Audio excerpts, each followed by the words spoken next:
Tonight, we look up to the night sky and remember an ancient Chinese legend written among the stars. This is the story of Zhinu, the Weaver Maiden, and the quiet love that lives across the Milky Way. The Weaver of the Heavens. In the time before time was counted, when the world was younger and the stars were still learning their places in the sky, there existed a realm beyond the clouds. This was not the heaven of fire and thunder that some speak of, nor was it a place of endless feasting and celebration. It was quieter than that. Calmer. The heaven of Chinese mythology was a place of order and purpose, where every being had their task, and every task contributed to the harmony of all things. The palace halls stretched endlessly, built of jade so pale it seemed to glow from within. Corridors wound between pavilions with curved roofs that pointed toward the infinite sky above the sky. Gardens grew there, too, but not as gardens grow on earth. These flowers bloomed in patterns, their petals opening and closing with the rhythm of cosmic cycles. Streams flowed upward as easily as downward, following paths set down long ago by those who first shaped the heavens. In this realm of careful beauty and eternal order lived many divine beings, each with their appointed role. There were those who tended the gardens of immortal peaches, those who kept the chronicles of human lives, those who measured the movements of celestial bodies. And among them was Zhinu, the Weaver of the Heavens. Her name meant Weaving Maiden, and it was a title given with purpose. For Zhinu had been entrusted with one of the most delicate and essential tasks in all of heaven. She wove the very fabric of the sky. Her loom stood in a chamber open on all sides to the infinite expanse, where walls would have been unnecessary and perhaps even wrong. The loom itself was vast, its frame made of wood from the trees that grew in the garden of the Queen Mother of the West, wood that never aged and never bent. Every morning, if morning can be said to exist in a realm beyond the sun, Zhinu would take her place at the loom.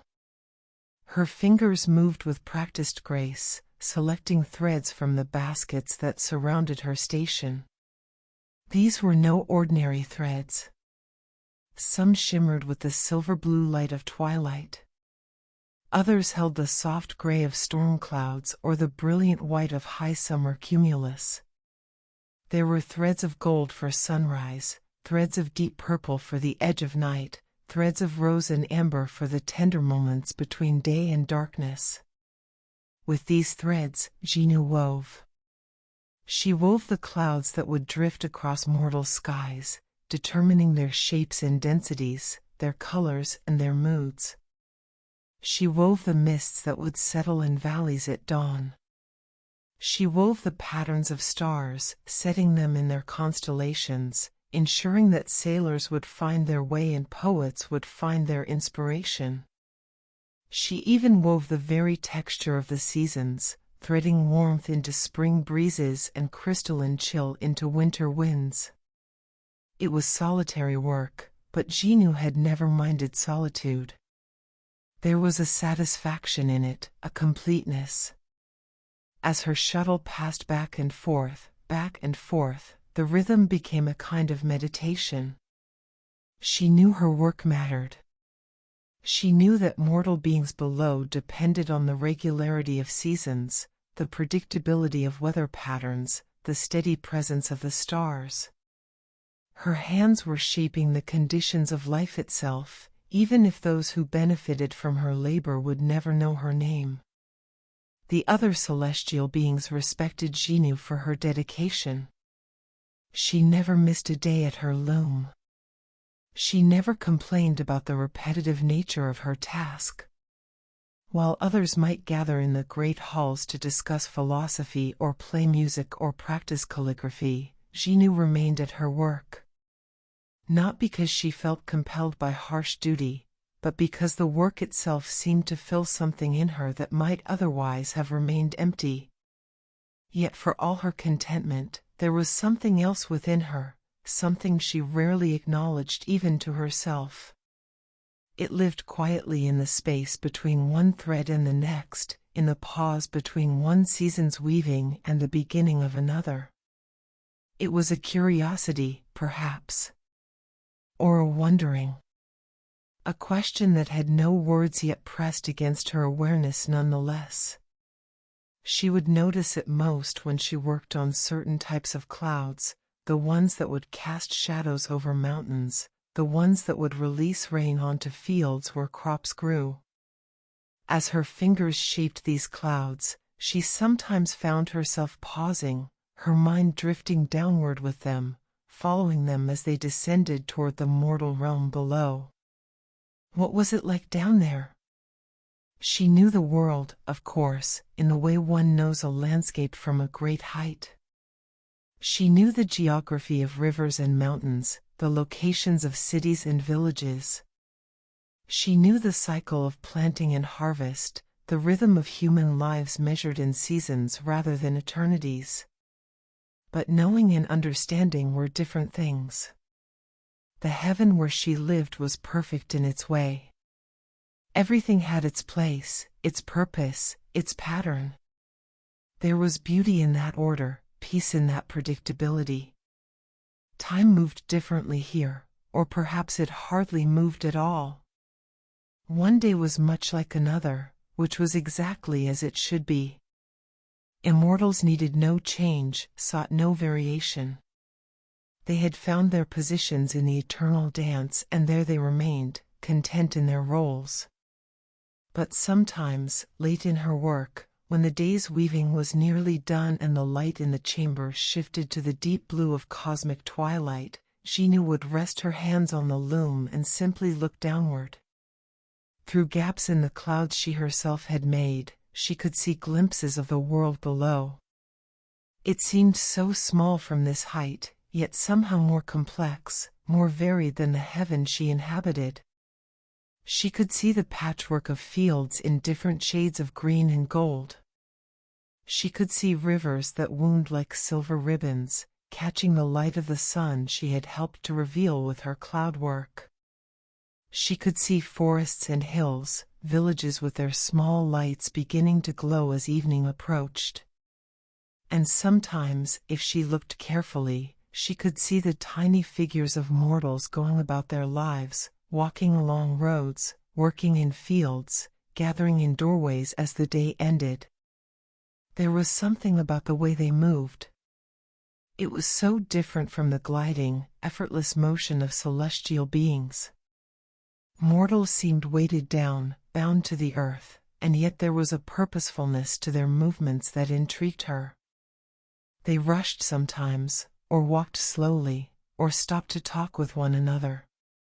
Their lives seemed full of small variations, tiny choices, moments of decision. What did that feel like, she wondered, to live within time rather than beyond it? To experience seasons not as patterns to be woven but as forces that shaped one's life? To know that each day was different from the last and that the days were numbered, counted, precious? These thoughts came and went like the clouds she wove, drifting through her mind without taking permanent residence there. Zhinu was not unhappy. She was not restless in any way that demanded action. She simply noticed, in her quiet way, that her attention sometimes wandered earthward, and that when it did, something in her chest, immortal and unchanging though it was, seemed to shift, just slightly, like threads on a loom adjusting to a new pattern. But always, she returned to her work. The shuttle passed through the warp, the threads tightened, the fabric grew. She wove the night sky with its scatter of stars. She wove the gray veil of morning fog. She wove the clean blue emptiness of a perfect summer day. And in the weaving, she found the peace that had always been hers, the contentment of purpose fulfilled. Still, as the ages passed in their slow, heavenly way, that small curiosity remained. It asked no questions aloud. It made no demands.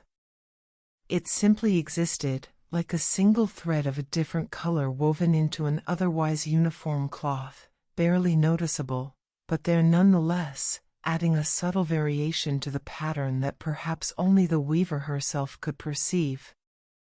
And perhaps, in the vast and careful order of heaven, even that small variation had its purpose. Perhaps even the gods, in their wisdom and their eternity, were meant to wonder sometimes about the world below. Perhaps curiosity, too, had its place in the cosmic design, a thread meant to be woven into the fabric of existence, waiting for the right moment to reveal its importance. For now, though, Zhinu simply wove. Her fingers moved with their accustomed grace, her mind followed its familiar patterns, and the sky above the mortal world continued to unfold in all its ordered beauty, shaped by hands that almost never trembled, and a heart that almost never questioned the work it was given to do. Almost, but not quite. A glimpse of the mortal world. The seasons turned in their eternal cycle, and Zhinu continued her work at the loom. Spring followed winter as threads of soft green replaced threads of crystalline white. Summer blazed in gold and deep blue before yielding to autumn's amber and rust. The patterns repeated, as they always had, as they always would. But something had begun to shift in the way Zhinu approached her task. It was subtle, so subtle that even she might not have noticed at first. When she selected the threads for morning mist, her fingers would pause just a moment longer than before. When she wove the clouds that would drift over a particular valley or settle above a certain river bend, she found herself watching them descend with more attention, following their journey downward until they disappeared into the world below. It happened gradually, this turning of her awareness. Like water finding a path through stone, her curiosity had begun to carve a channel in her consciousness, directing her thoughts earthward with increasing frequency. She told herself it was simply professional interest. A weaver should know where her work goes, should understand how it's received and experienced. But even as she formed these justifications, she knew there was something more to it. One particular morning, after she had finished weaving a bank of clouds meant to shade the wheat fields from the harshest of the summer sun, Zhinu set down her shuttle and stood.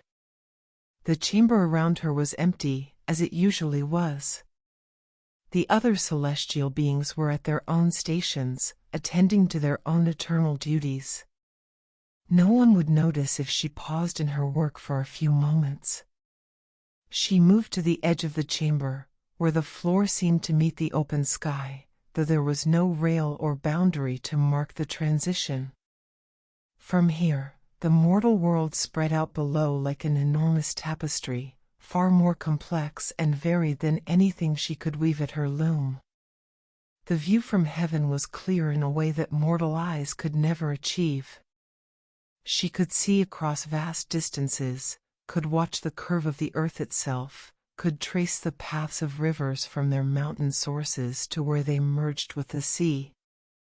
But today, instead of taking in the grand scale of continents and oceans, Zhinu found her gaze settling on a smaller landscape, a more intimate geography. There was a valley, not particularly remarkable among all the valleys of the earth, nestled between gentle hills covered in forest. A river wound through it, its water catching the morning light like liquid silver.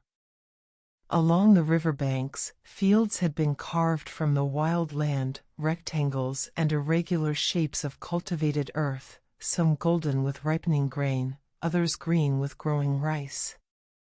The land seemed to breathe. That was the only way Zhinu could describe it to herself. In heaven, everything was still, eternal, fixed in its perfection. But the earth moved. Not in any violent or chaotic way, but in a slow, organic rhythm that reminded her of breathing. The fields swayed in wind she couldn't feel from this height. The river's surface rippled and shifted.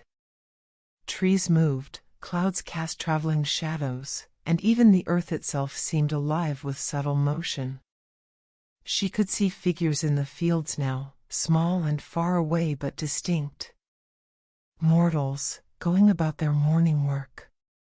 Some were bent over in the rice paddies, their movements methodical and patient. Others guided oxen pulling plows, turning the earth in long, straight furrows. There were women carrying baskets, children running along the edges of fields, an old man sitting beneath a tree, perhaps resting or perhaps simply watching the day unfold. What drew her attention most was not any single dramatic scene, but rather the accumulation of small, ordinary moments. A woman pausing to wipe her brow, then returning to her work. Two men stopping their labor to share a few words before continuing. A dog following a farmer from one field to another, occasionally stopping to investigate something in the grass. These tiny instances of life, so insignificant individually, seemed to form a pattern more intricate than any she had woven. The morning light in that valley had a quality she'd never quite noticed before, even though she had helped create countless mornings with her cloud work. It was warm, not just in temperature, but in character. The light seemed thick somehow, substantial, as though it had weight and texture. It illuminated the mist rising from the river, turning it golden and soft. It caught on the wet leaves of rice plants, making them shine. It found its way into the shadowed places beneath trees and in the folds of hills, not dispelling the darkness but mixing with it, creating gradations of light and shadow that seemed infinitely complex.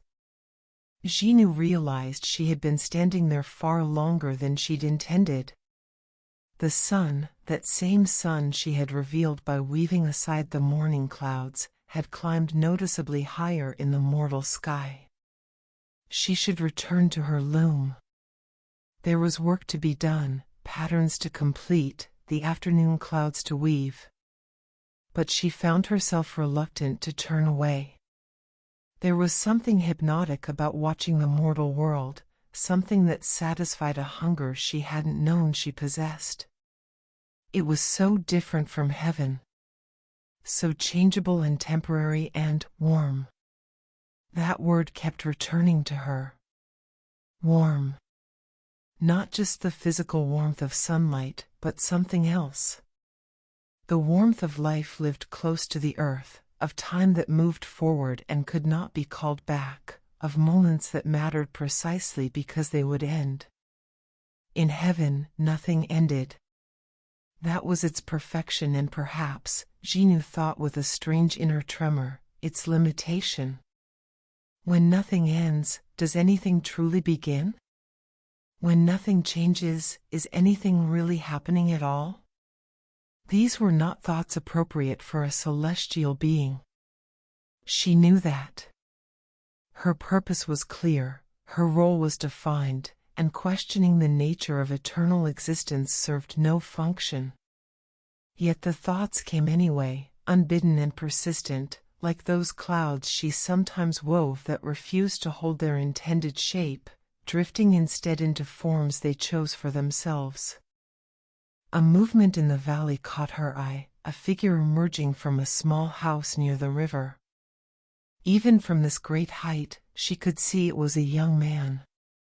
He moved with an easy, unhurried gait toward a pen where cattle were kept. He opened the gate, and several oxen emerged, following him toward the fields. He walked among them not as a master directing beasts, but as something closer to a companion. His hand rested briefly on the shoulder of one large ox, a gesture of familiarity and perhaps affection.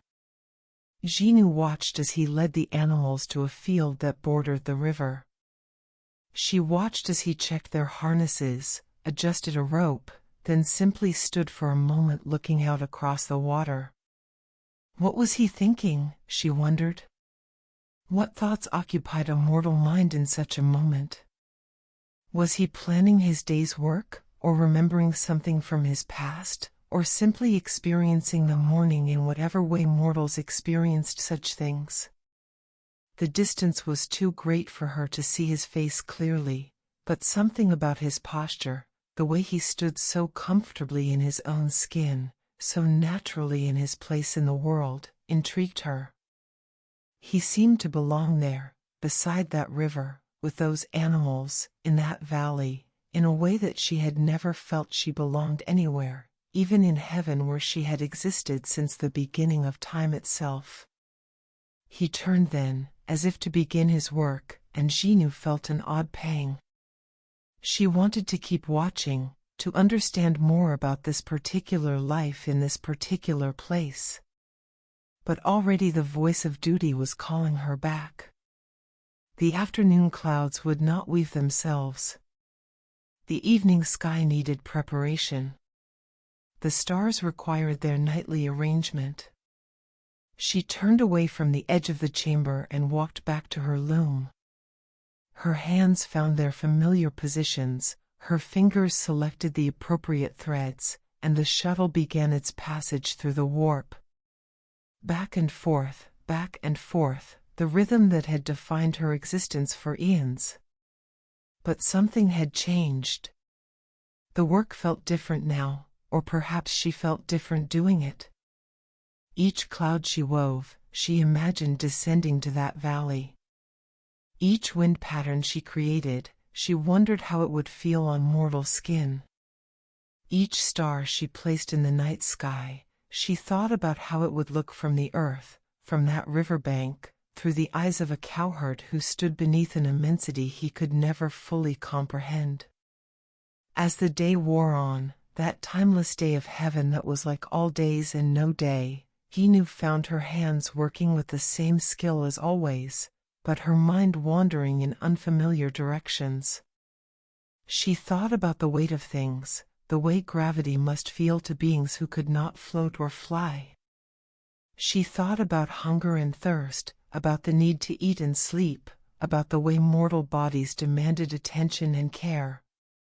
She thought about aging, that strange process where time wrote itself onto flesh, marking the passage of years in ways that could not be erased or ignored. And she thought about that valley, and that river, and those fields, and the figure of a man moving through his work with a groundedness that heaven, for all its glory, could never know. When the evening came, when the sky she had woven turned from blue to purple to deep indigo, Zhinu paused in her work once more. She told herself she was simply checking the quality of her creation, ensuring the stars were properly positioned. But her gaze drifted downward again, finding that same valley, now wrapped in twilight. Lights had appeared in the scattered houses. Small, warm glows that marked the presence of life, of fires and lamps, of mortals gathering in their homes as the day ended. She could see a light in the house near the river, the one she had watched the cowherd emerge from that morning. Was he there now, she wondered? Sitting down to a meal, perhaps, or resting from the day's labor. A longing moved through her then, so sudden and strong it almost felt like pain. She wanted to know what was inside that house. She wanted to understand what a day of mortal life actually felt like, from its beginning to its end. She wanted to experience the weight of time, the texture of earth, the warmth of a fire that actually produced heat rather than simply existing as a principle of eternal flame. But these were impossible wants, weren't they? She was a celestial being, a divine weaver, an immortal whose place was here in heaven, creating the conditions for mortal life but never participating in it. The boundary between heaven and earth was not merely physical, it was essential, definitional. Gods remained in their realm, mortals in theirs, and that separation maintained the order of all things. Still, as Zhinu returned to her loom to complete the night's work, she carried that longing with her. It settled into her chest like a heavy stone, not painful exactly, but present. Constant. A weight that heaven, in all its weightless perfection, should never have contained. And far below, in a valley between gentle hills, beside a river that caught the starlight she had woven into the sky, a cowherd named Niulang lay down to sleep, unaware that immortal eyes had watched him that day, and would watch him again tomorrow, and perhaps for many tomorrows to come. The distance between heaven and earth was vast beyond mortal comprehension. But that night, as Zhinu wove the final stars into place, it felt somehow smaller than it ever had before. As if the space between two realms might be measured not in distance at all, but in something more fragile, more traversable. Something like curiosity. Something like longing. Something like the first thread of a new pattern, just beginning to take shape. The cowherd named Niulang. The valley where Zhinu's attention had settled was called the Valley of the Winding River by those who lived there, though the name appeared on no official maps. It was too small, too ordinary to warrant such recognition.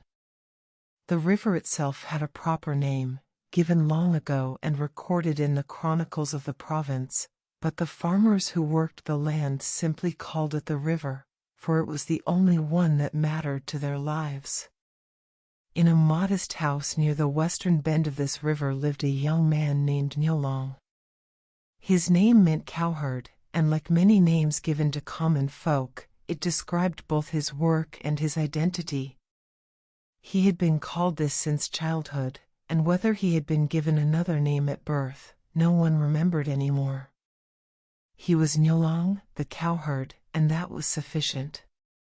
The house where he lived had been his parents' house, and his grandparents' before that. It was built of wood and clay with a roof of thatch that needed repair each year after the heavy rains. The walls were thick enough to keep out the winter cold and the summer heat. There were 3 rooms, one for sleeping, one for storing grain and tools, and one that served as both kitchen and living space, with a hearth at its center. It was not much, but it was enough. Niulang had never wanted for more, had never felt his life was lacking in any essential way. He had his home, his work, his animals, and the steady rhythm of seasons to structure his days. What else, he sometimes thought, did a man truly need? He had come to live alone in the house some years ago, after his parents had passed into the realm of ancestors.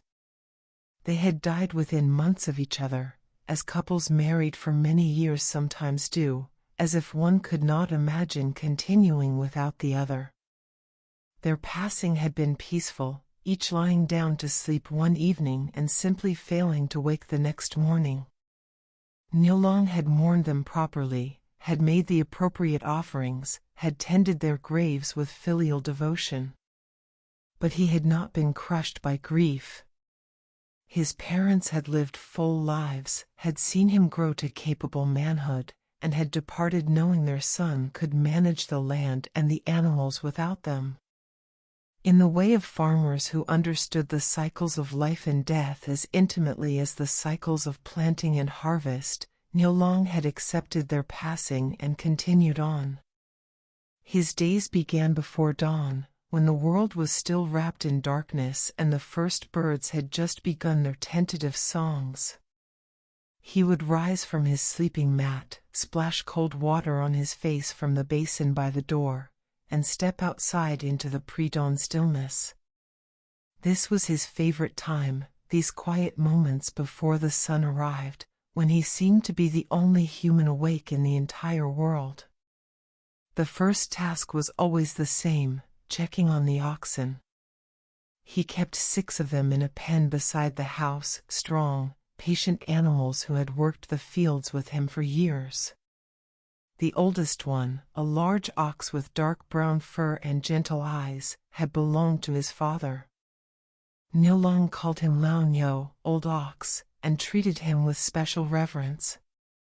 Lao Nyo was too old now for the heaviest plowing, but Niulang could not bear to sell him or slaughter him for meat. The ox had earned his rest, and so he spent his days grazing in the field nearest the house, occasionally helping with lighter tasks, mostly just existing as a kind of companion. There was something about Lao Nyo that was different from the other animals.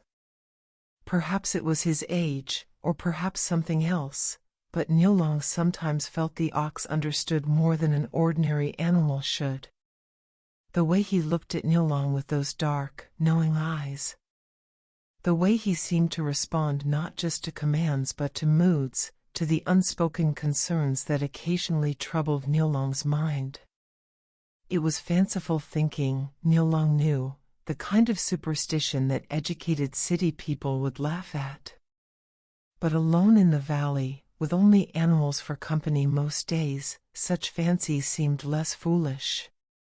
After tending to the oxen, Niulang would walk through his fields, checking the crops even in the darkness, his feet knowing the paths so well he needed no light to guide him. He grew rice in the low fields near the river, where the ground stayed moist and could be flooded when needed. In the higher fields, he planted millet and vegetables, cabbage and radishes, beans that climbed on poles he set each spring. It was not a large farm, but it was productive enough to feed him and provide a modest surplus to trade in the village market for the things he could not make himself. As the sun rose, Niulang would begin the day's main work. In planting season, this meant guiding the oxen through the fields, turning the earth in straight lines, preparing the soil for seed. In growing season, it meant weeding and watering, checking for pests, repairing the irrigation channels that brought river water to the rice paddies. In harvest season, it meant long days of cutting and gathering, threshing and storing, the race to bring in the crops before weather could damage them. The work was hard, but Niulang did not think of it as hardship. His body was strong from years of labor, his hands calloused and capable. He knew the satisfaction of physical exhaustion, of lying down at night with muscles pleasantly tired, knowing he had done good work that day. He knew the deeper satisfaction of watching seeds he had planted push up through the earth, of seeing the rice plants grow tall and heavy with grain, of filling his storage room with the harvest that would sustain him through the winter. There was a rhythm to his life that felt right, that felt like the natural way a human life should flow. He woke with the sun and slept soon after it set. He worked when the season demanded work and rested when the land allowed rest. He ate simple food, rice and vegetables mostly, occasionally fish from the river, rarely meat. He drank water from his well and tea made from leaves he gathered in the forest. He wore simple clothes of undyed hemp, patched and mended until they could be patched no more, then replaced with new cloth he traded for at market. The village was a half-day's walk from his house, and Niulang went there perhaps once a month, sometimes less. He would bring whatever surplus his farm produced, extra vegetables, eggs from his chickens, sometimes a basket of wild herbs he had gathered. He would trade these for salt, for oil, for the occasional tool he could not make himself. He would exchange a few words with the other farmers, learn what news there was, then return home before dark. He was not unfriendly, but he was not particularly social either. The other villagers respected him as a hard worker and an honest man, but they also recognized him as someone who preferred solitude. After his parents died, some of the village matchmakers had approached him, suggesting it was time he married, that a man needed a wife to keep his house and bear his children. Niulang had listened politely but had shown no interest. He was content as he was, he told them. Perhaps someday, but not now. The truth was that Niulang had never felt the loneliness that others assumed he must feel. He had his work, which he found meaningful. He had his animals, which provided a kind of companionship. He had the land itself, the river and the fields and the forest, and these felt like enough. He could go days without speaking to another human being and feel no lack, no void that needed filling. His life had a completeness to it, a self-sufficiency that felt almost like contentment. Almost, but perhaps not quite. For sometimes, in the evening, after the day's work was done and he sat outside his house watching the river flow past, Niulang would feel something he could not quite name. Not loneliness exactly. Not sadness. But a kind of wondering, a sense that his life, for all its peaceful sufficiency, was somehow incomplete in a way he could not articulate. He would watch the sunset, painting the sky in colors that seemed too beautiful for ordinary eyes to witness. He would watch the stars emerge, one by one, until the sky was filled with their light. And sometimes he would wonder about the world beyond his valley, about the lives other people lived, about whether there was more to existence than the cycles of planting and harvest, work and rest, day and night. But these moments would pass. The wondering would fade as sleep approached, and in the morning he would wake to find his life exactly as it had always been, and that would seem perfectly fine. He would rise, he would work, he would eat and sleep and rise again. The seasons would turn. The river would flow. The oxen would plow the fields. And Niulang would continue his quiet, steady life in the valley of the winding river. He did not know, could not know, that immortal eyes watched him from heaven above. He did not know that a divine weaver had noticed his particular existence among all the countless lives on earth. He did not know that the clouds drifting across his valley, the stars he saw at night, were shaped by hands that had begun to wonder about him. He knew only his work, his land, his animals, and the simple rhythms of his days. He knew the weight of a hoe in his hands, the smell of turned earth, the sound of the river always moving, always constant. He knew how to read the sky for signs of rain, how to judge when rice was ready for harvest, how to gentle an anxious ox or repair a broken tool. He knew his place in the world, and his place was here, in this valley, beside this river, under this sky. It was a small place, perhaps, in the vast scheme of things. An ordinary place, unremarkable in almost every way. But it was his place, and he belonged to it as much as it belonged to him. And though he could not have explained why, on that particular day, as he led Lao Nyo to the field by the river, as he guided the plow through earth that had been plowed countless times before, Niulang felt something in the air. A quality of attention, perhaps, as if the world itself were watching with unusual interest. As if something were about to change. He paused in his work, straightening his back, wiping sweat from his brow. He looked up at the sky, at the clouds drifting overhead, at the vast blue expanse that stretched to every horizon. And for just a moment, he could have sworn he felt something looking back. But the feeling passed. The plow needed guiding, the field needed tending, and idle fancies were for people with time to spare. Niulang returned to his work, his hands finding their familiar grip, his feet finding their familiar rhythm, his life continuing in its familiar pattern. For now. But the change was coming, carried on threads of starlight and curiosity, woven by hands that worked in heaven but thought increasingly of earth. The change was coming, as inevitable as the seasons, as natural as the river's flow. And when it came, nothing would remain quite the same. The meeting by the river. The decision, when it finally came to Zhinu, did not arrive as a sudden revelation or a moment of dramatic clarity. It grew gradually, the way morning light grows, so slowly that one cannot point to the exact moment when darkness becomes day.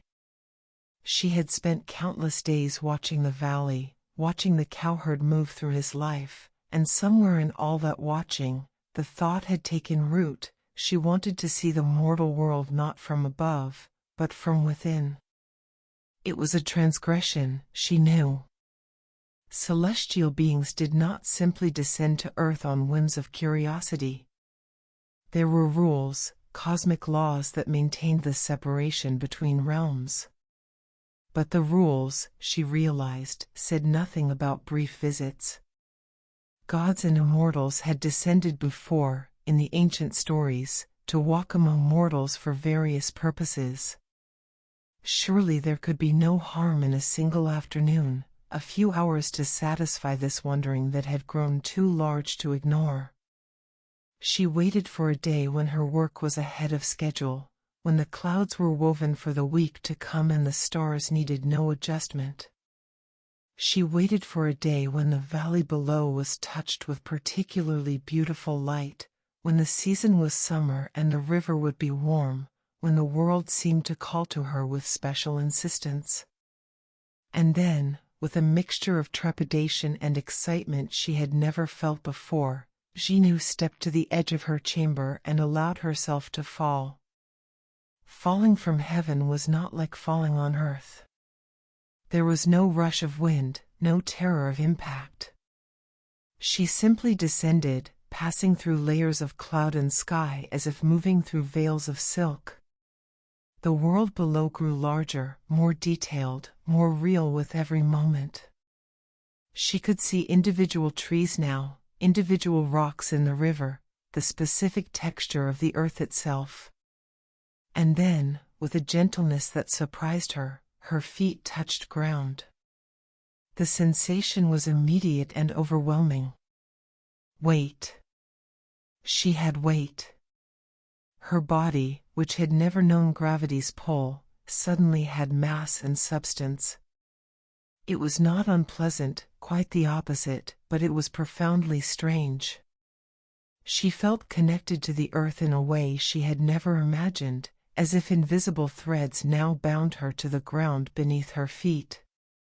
She had descended to the riverbank, to a place where willows grew and the water ran clear and shallow over smooth stones. The sound of the river was the first thing that struck her. From heaven, she could see the river but had never heard it.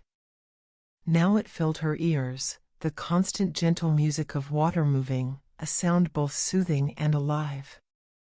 Then came the other sensations, rushing in almost too fast to catalogue. The warmth of sunlight on her skin, and it was so different from the eternal light of heaven. This warmth had texture, had weight, seemed to sink into her flesh. The smell of the river, of wet stones and growing plants, of earth and life. The feeling of air moving against her face, carrying scents and sounds. The way the light filtered through the willow leaves, creating patterns of shadow and brightness that shifted and changed. Zhinu stood very still, simply experiencing. Her celestial robes had transformed in the descent, becoming simple clothing more appropriate to the mortal realm, a plain dress of undyed fabric, modest and unremarkable. Her feet were bare, and she could feel the texture of the grass beneath them, each blade distinct and cool and real. She walked slowly toward the water's edge. Each step was an exploration, a learning of how mortal bodies moved through mortal space. She knelt beside the river and reached out to touch the water. It was cool, flowing past her fingers with a gentle pressure, and she laughed aloud at the sensation, a sound of pure delight that surprised her with its spontaneity. She did not know how long she stayed there, kneeling by the river, simply experiencing the reality of the physical world.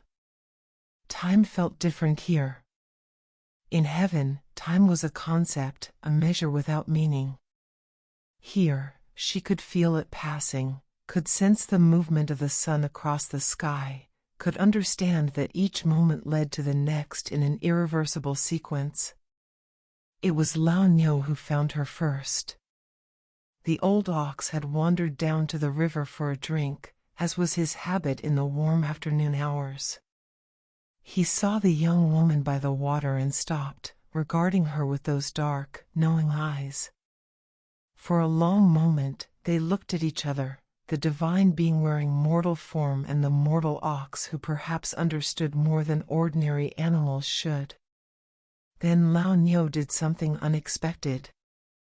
He approached her, not with the wariness animals usually showed strangers, but with what seemed like recognition. He came close enough that Zhinu could reach out and touch his broad forehead, and when she did, she felt a strange warmth, as if some understanding passed between them.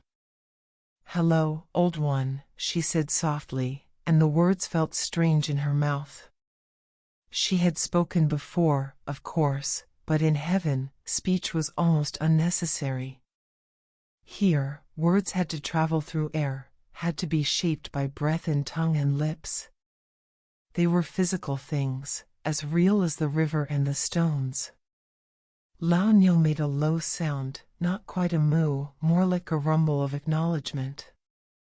He stayed beside her, and his presence was comforting. She stroked his neck, feeling the coarse texture of his fur, the solid reality of his living body. That was how Niulang found them when he came looking for his ox. He had been working in the far field when he noticed Lao Nyo was missing from his usual grazing spot. It was unlike the old ox to wander far, and a small concern had prompted Niulang to go searching. He followed the obvious path toward the river, expecting to find the animal drinking at his favorite spot. What he found instead made him stop in his tracks. A young woman knelt by the river, her hand resting on Lao Nyo's neck, her head turned slightly as she looked out across the water. The afternoon light fell across her in a way that seemed almost deliberately arranged, as if the sun itself wanted to illuminate her presence. Her profile was serene, her posture utterly still, and there was something about her that made the entire scene feel like a painting, like something not quite real. Niulang stood frozen, unsure whether to approach or retreat. Visitors were rare in this part of the valley. The nearest farms were far enough away that he seldom saw his neighbors except at market day. And there was something about this woman, something he could not name, that suggested she was not from the village or anywhere nearby. Perhaps it was the quality of her stillness. People who worked the land moved in certain ways, their bodies shaped by labor, their postures speaking of familiar aches and practiced motions. This woman held herself differently, as if her body were unused to gravity, as if she were learning in each moment how to exist in physical space. Or perhaps it was simply that she was beautiful, though that word felt inadequate. It was not the practiced beauty of a merchant's daughter or the decorative beauty of a city lady. It was something more fundamental, as if she had been shaped by hands that understood ideal forms, as if her features reflected some essential harmony. But Niulang was not a man given to flights of fancy. He cleared his throat softly, not wanting to startle her. "Excuse me," he said, his voice quiet and respectful. Zhinu turned, and their eyes met for the first time. She had watched him from heaven, had seen him countless times moving through his days, but nothing had prepared her for the experience of looking directly into another being's eyes at such close range. She could see the exact color of his eyes, the flecks of different shades within them. She could see the way his expression registered surprise, then uncertainty, then a kind of gentle concern. "I'm sorry," she said, and her voice was steady despite the strange racing of her heart, a sensation she was still learning to understand. "I didn't mean to intrude. I came to see the river." Niulang's concern eased. Her voice was cultured, educated, not the accent of a farmer's daughter, but there was no arrogance in it. She seemed almost vulnerable, despite her poise. "You're not intruding," he said. "The river belongs to everyone. I was just concerned because—" He gestured to Lao Niu. "He usually doesn't take to strangers." Zhinu looked down at the ox, who had remained placidly beside her. "He's very gentle," she said. "Very wise, I think." Something in the way she said it, in the particular word she chose, wise, not friendly or calm, but wise, made Niulang look at her more closely. "Yes," he said slowly. "I've always thought so too. Most people think I'm foolish for saying such things about an animal." "I don't think it's foolish," Zhinu replied.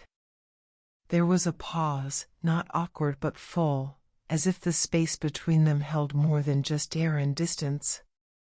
The river continued its constant song. A bird called from somewhere in the willows. The afternoon light shifted subtly as a cloud passed overhead, a cloud Zhinu herself had woven days ago, though she did not mention this. "I'm Niulang," he said finally, because it seemed right to offer his name.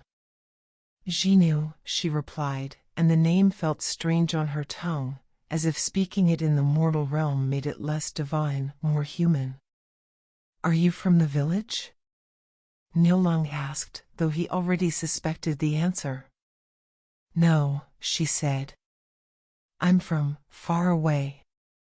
I've been traveling, and I saw the valley from the hills. It seemed peaceful. I thought I would rest here for a while." It was not quite a lie, though it was not quite the truth either. She had been traveling, in a sense. She had come from far away, certainly farther than he could imagine.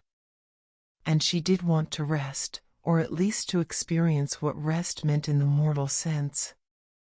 Niulang nodded, accepting her explanation without suspicion. "It is peaceful," he agreed. "Sometimes I think too peaceful. The valley can feel very empty." "Empty?" Zhinu looked around at the life everywhere, the trees and grass, the flowing water, the insects in the air, the distant fields. "It seems full to me." "Full of life," Niulang clarified, "but empty of people. Voices. Company." He surprised himself by saying this, by admitting something he rarely acknowledged even to himself. Zhinu understood.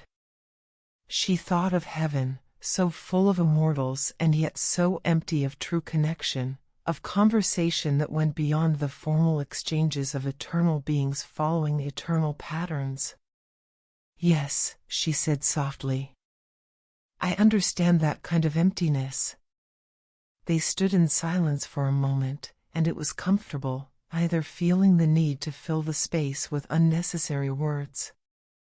Lao Niu shifted slightly, leaning his weight against Zhinu's side, and she steadied herself against him, grateful for the support. "Are you hungry?"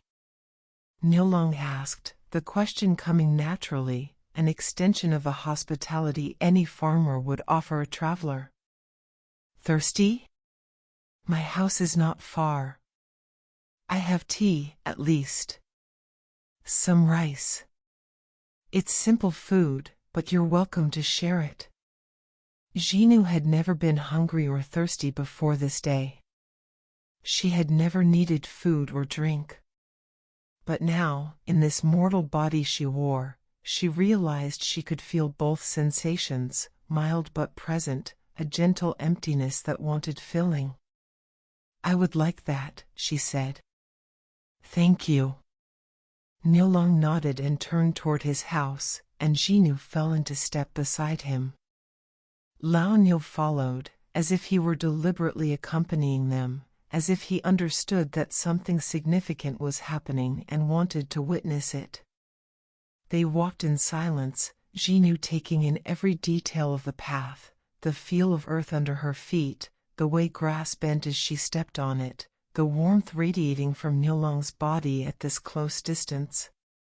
She noticed how he walked, his gait shaped by years of labor, his body moving with the unconscious grace of someone completely at home in his physical form. She noticed the way his hands hung at his sides, calloused and strong, hands that knew how to work with earth and animals and growing things. She noticed the simple honesty of his face, the lack of guile or calculation, the openness that came from a life lived without deception. And Niulang, walking beside this strange woman who had appeared by his river, found himself equally aware of her presence. The way she moved, as if each step required conscious thought. The way she looked at everything with such attention, as if seeing the world for the first time. The way she seemed both utterly present and slightly distant, as if part of her existed somewhere he could not reach. Neither spoke, but the silence between them was rich, full of a communication that went beyond words. In that walk from the river to the house, something began to form between them, something neither could have named but both could feel, a connection, a recognition, a sense that this meeting, however unlikely, was somehow meant to be. The house came into view, modest and simple, and Zhinu thought it the most beautiful dwelling she had ever seen. Not because of any architectural merit, but because it was real, it was lived in, it belonged to this world she had wanted so badly to understand. "It's not much," Niulang said, suddenly self-conscious about his simple home. "It's perfect," Zhinu replied, and she meant it with an honesty that surprised them both. And so they arrived at the threshold, at the boundary between outside and inside, at the beginning of something neither of them yet understood. The door stood open, as doors did in valleys where no one locked out the world. Niulang gestured for her to enter first, and Zhinu stepped across, crossing more than just the threshold of a house. She was crossing from one life into another, though she did not yet know how far the crossing would take her, or what it would cost, or that once begun, there would be no simple way to return. A life shared on earth. The tea was simple, leaves gathered from wild bushes that grew on the hillsides, steeped in water from Niulang's well. Zhinu held the rough ceramic cup in both hands, feeling the warmth seep into her palms, watching the steam rise in delicate spirals. She brought it to her lips and tasted it, and the flavor was unlike anything she had ever experienced. Earthy and slightly bitter, but with a sweetness underneath, complex in a way that made her want to taste it again and again to understand all its nuances. "Is it all right?" Niulang asked, watching her reaction with mild concern. "It's not fine tea. Nothing like what you might find in the city." "It's wonderful," Zhinu said, and she meant it. Every sensation was wonderful. The weight of the cup in her hands. The warmth of the tea spreading through her chest. The way her body responded to the liquid, accepting it, using it. She was beginning to understand what sustenance meant, what it felt like to need something and then receive it. They sat at a low table in the main room of the house. Through the open door, they could see the afternoon light slanting across the yard, painting everything in shades of gold. Lao Nio had settled himself just outside the doorway, as if standing guard, or perhaps simply wanting to remain close to whatever was unfolding. "You said you were traveling," Niulang said, his tone gentle, not pressing, but naturally curious. "Where were you going?" Zhinu considered the question. Where had she been going?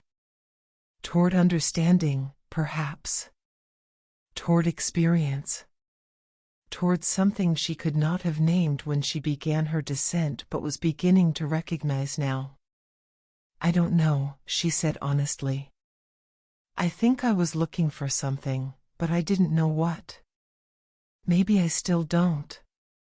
Niulang nodded as if this made perfect sense. Sometimes the journey is clearer than the destination, he said. I've only ever been to the village and back, but even in that short distance, I've noticed that the walking itself can matter more than the arriving. Zhinu looked at him with surprise and something close to delight. Here was wisdom, spoken by someone who had never studied in celestial academies, who had never read the ancient texts, who simply lived close enough to the earth to understand its truths. Yes, she said. Exactly that. They talked as the afternoon wore on, the conversation flowing as naturally as the river outside. Niulang told her about his work, about the cycles of planting and harvest, about reading the sky for rain and the soil for readiness. He told her about his parents, about inheriting their land and their home, about the satisfaction he found in continuing what they had begun. Zhinu listened with an attention that went beyond mere politeness. Every detail fascinated her. The way weather affected crops. The relationship between humans and the land they tended. The patience required to wait for seeds to germinate, for plants to grow, for the slow accumulation of seasons that eventually resulted in a harvest. In heaven, everything simply was.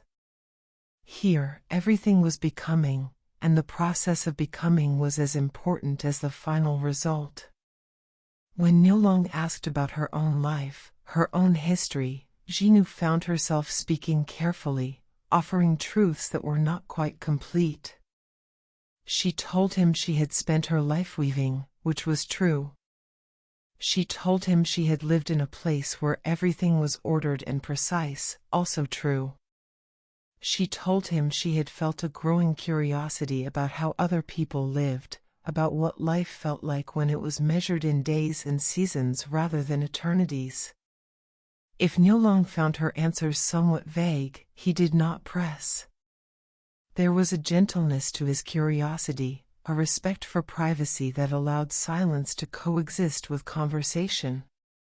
He seemed to understand that some things could not be easily explained, and that the inability to explain did not make them less real. As the sun moved toward the horizon, Niulang prepared a simple meal. Rice from his stores, vegetables from his garden, cooked over the fire in his hearth. Zhinu watched him work, observing the practiced efficiency of his movements, the way he knew without thinking where each tool was kept, how hot the fire should be, when each ingredient should be added. "May I help?" she asked, wanting to participate, to contribute, to understand through doing. Niulang looked surprised but pleased. "Of course. Could you stir the rice? Just keep it moving so it doesn't stick to the bottom of the pot." Zhinu took the wooden spoon he offered and began to stir. The motion was simple but required attention. The rice had weight and texture. The heat from the fire below made the pot handle warm. Her wrist began to tire after a few minutes, a sensation she had never experienced before, and she understood suddenly the accumulation of small efforts that made up a life of physical labor. When the meal was ready, they sat together and ate. Zhinu discovered hunger more fully now, a hollow feeling that the food filled with a satisfaction that was almost overwhelming.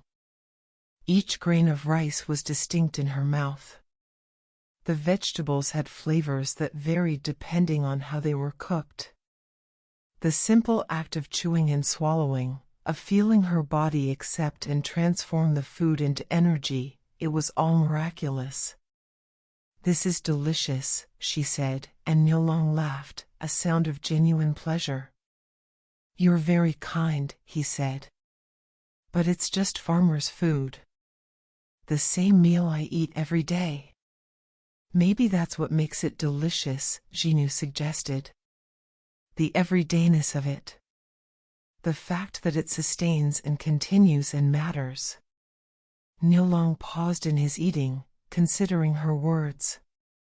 "I've never thought of it that way," he said quietly. "But yes. Maybe you're right." As they finished their meal and the sky outside darkened toward evening, a comfortable ease had settled between them. The strangeness of their meeting had given way to something that felt almost familiar, as if they had known each other longer than a single afternoon. "You could stay," Niulang said suddenly, then seemed surprised by his own words. "I mean, if you need a place. For the night. For longer. The house has extra space. It would be proper. Separate rooms." He was stumbling over his words now, embarrassed, but pressing on. "You said you were traveling with no clear destination. The valley is peaceful. You could rest here. As long as you needed." Zhinu looked at him, at his honest face colored slightly with embarrassment, at his hands folded on the table, at the simple generosity of his offer. She knew she should return to heaven. Her absence would be noticed eventually. There were patterns to maintain, seasons to weave, cosmic duties that were hers alone. But the thought of returning, of leaving this experience behind, filled her with something that felt like grief. "I would like that," she said softly. "If you're certain it's no burden." "No burden," Niulang assured her, and his relief was visible. "Company is rare here. Welcome. Very welcome." And so it was decided, with no great declarations or dramatic pronouncements. Zhinu would stay, just for a little while, just to rest and understand the mortal world a bit longer before returning to her celestial duties. That first night became a second day. The second day became a week. The week became a month, then a season.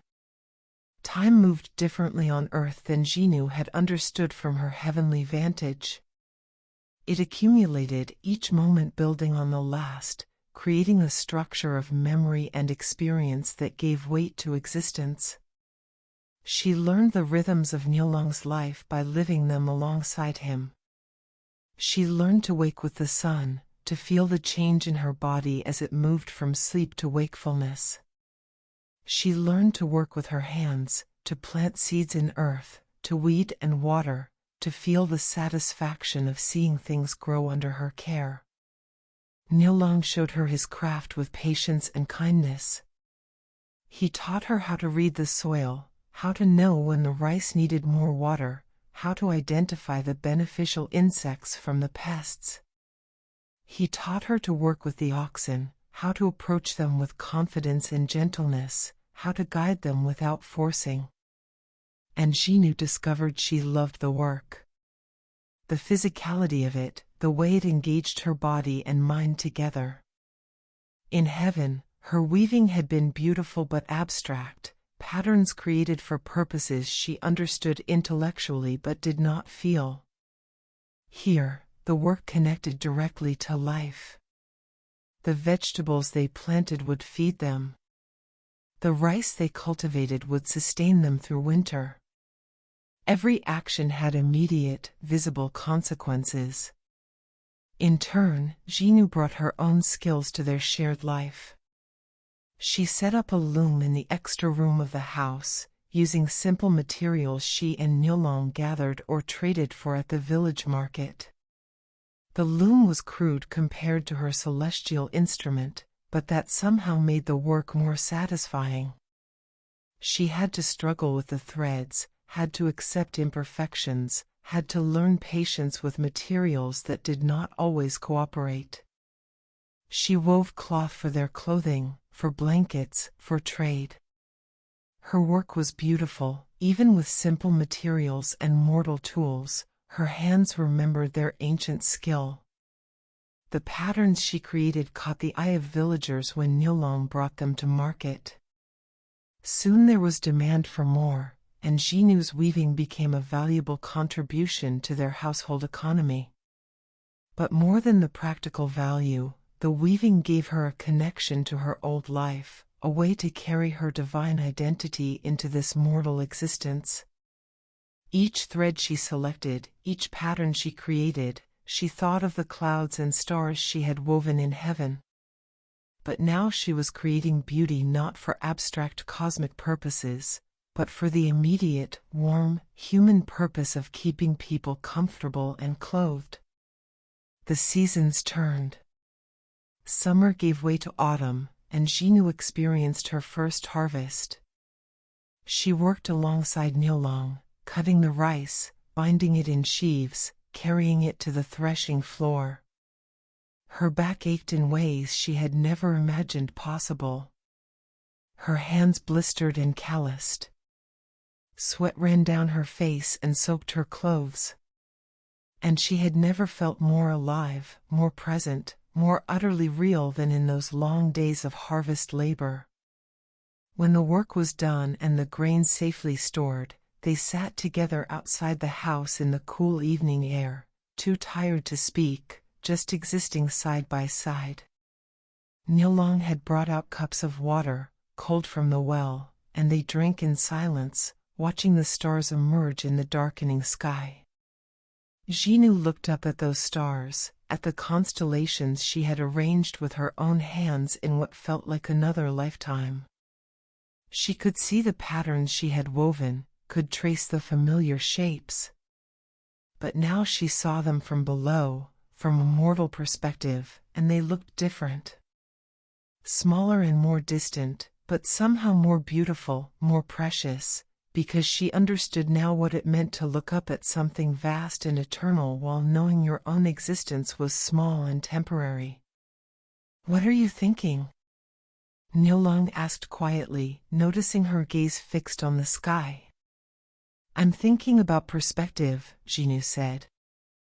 "How the same thing can look so different depending on where you stand when you look at it." Niulang nodded, following her gaze upward. "The stars," he said. "They must look different from wherever you came from." It was the closest he had come to directly questioning her origins, and Zhinu felt a flutter of something like fear. But when she looked at his face, she saw no suspicion there, no demand for explanation. Just gentle curiosity and, perhaps, an understanding that went deeper than words. "Yes," she said simply.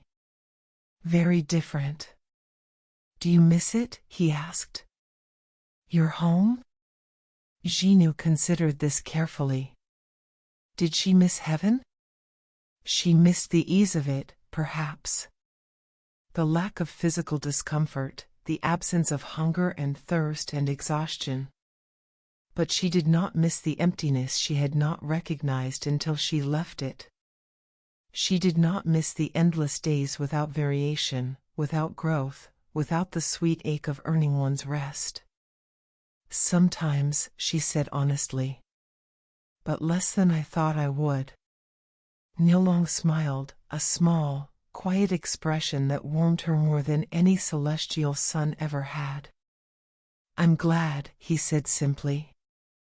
Winter came, bringing cold that Zhinu had never experienced. She learned about huddling close to the fire, about wearing layers of clothing, about the way cold could seep into bones and make movement slow and difficult. She learned that winter was a time for indoor work, for mending tools and repairing the house, for weaving by the fire while snow fell outside. She and Niulang fell into rhythms that felt natural, almost inevitable. They worked together during the day, shared meals in the evening, sat by the fire as darkness fell. They talked about small things and large things, about the practical matters of life and the philosophical questions that arose when the day's work was done. They were comfortable with silence as much as with conversation, each respecting the other's need for quiet thought. The love that grew between them was not the passionate, dramatic love of legends and poems. It was quieter than that, more solid. It was built from accumulated days of shared work and shared meals, from laughter over small mistakes and satisfaction in small successes. It was the love that comes from truly seeing another person, from understanding their rhythms and respecting their nature, from choosing again and again to remain in their company. Niulang never demanded to know where Zhinu had come from or why she sometimes looked at the sky with an expression he could not quite read. Zhinu never expected Niulang to be anything other than what he was, a farmer, a cowherd, a man whose life was measured in harvests and seasons, whose wisdom came from the earth rather than from books or divine instruction. They complemented each other. His groundedness balanced her occasional drifting toward abstraction.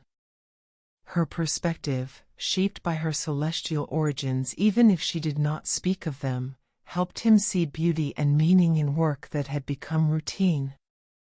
Together, they created something neither could have created alone, a life that honored both the eternal and the temporal, both the vast and the intimate.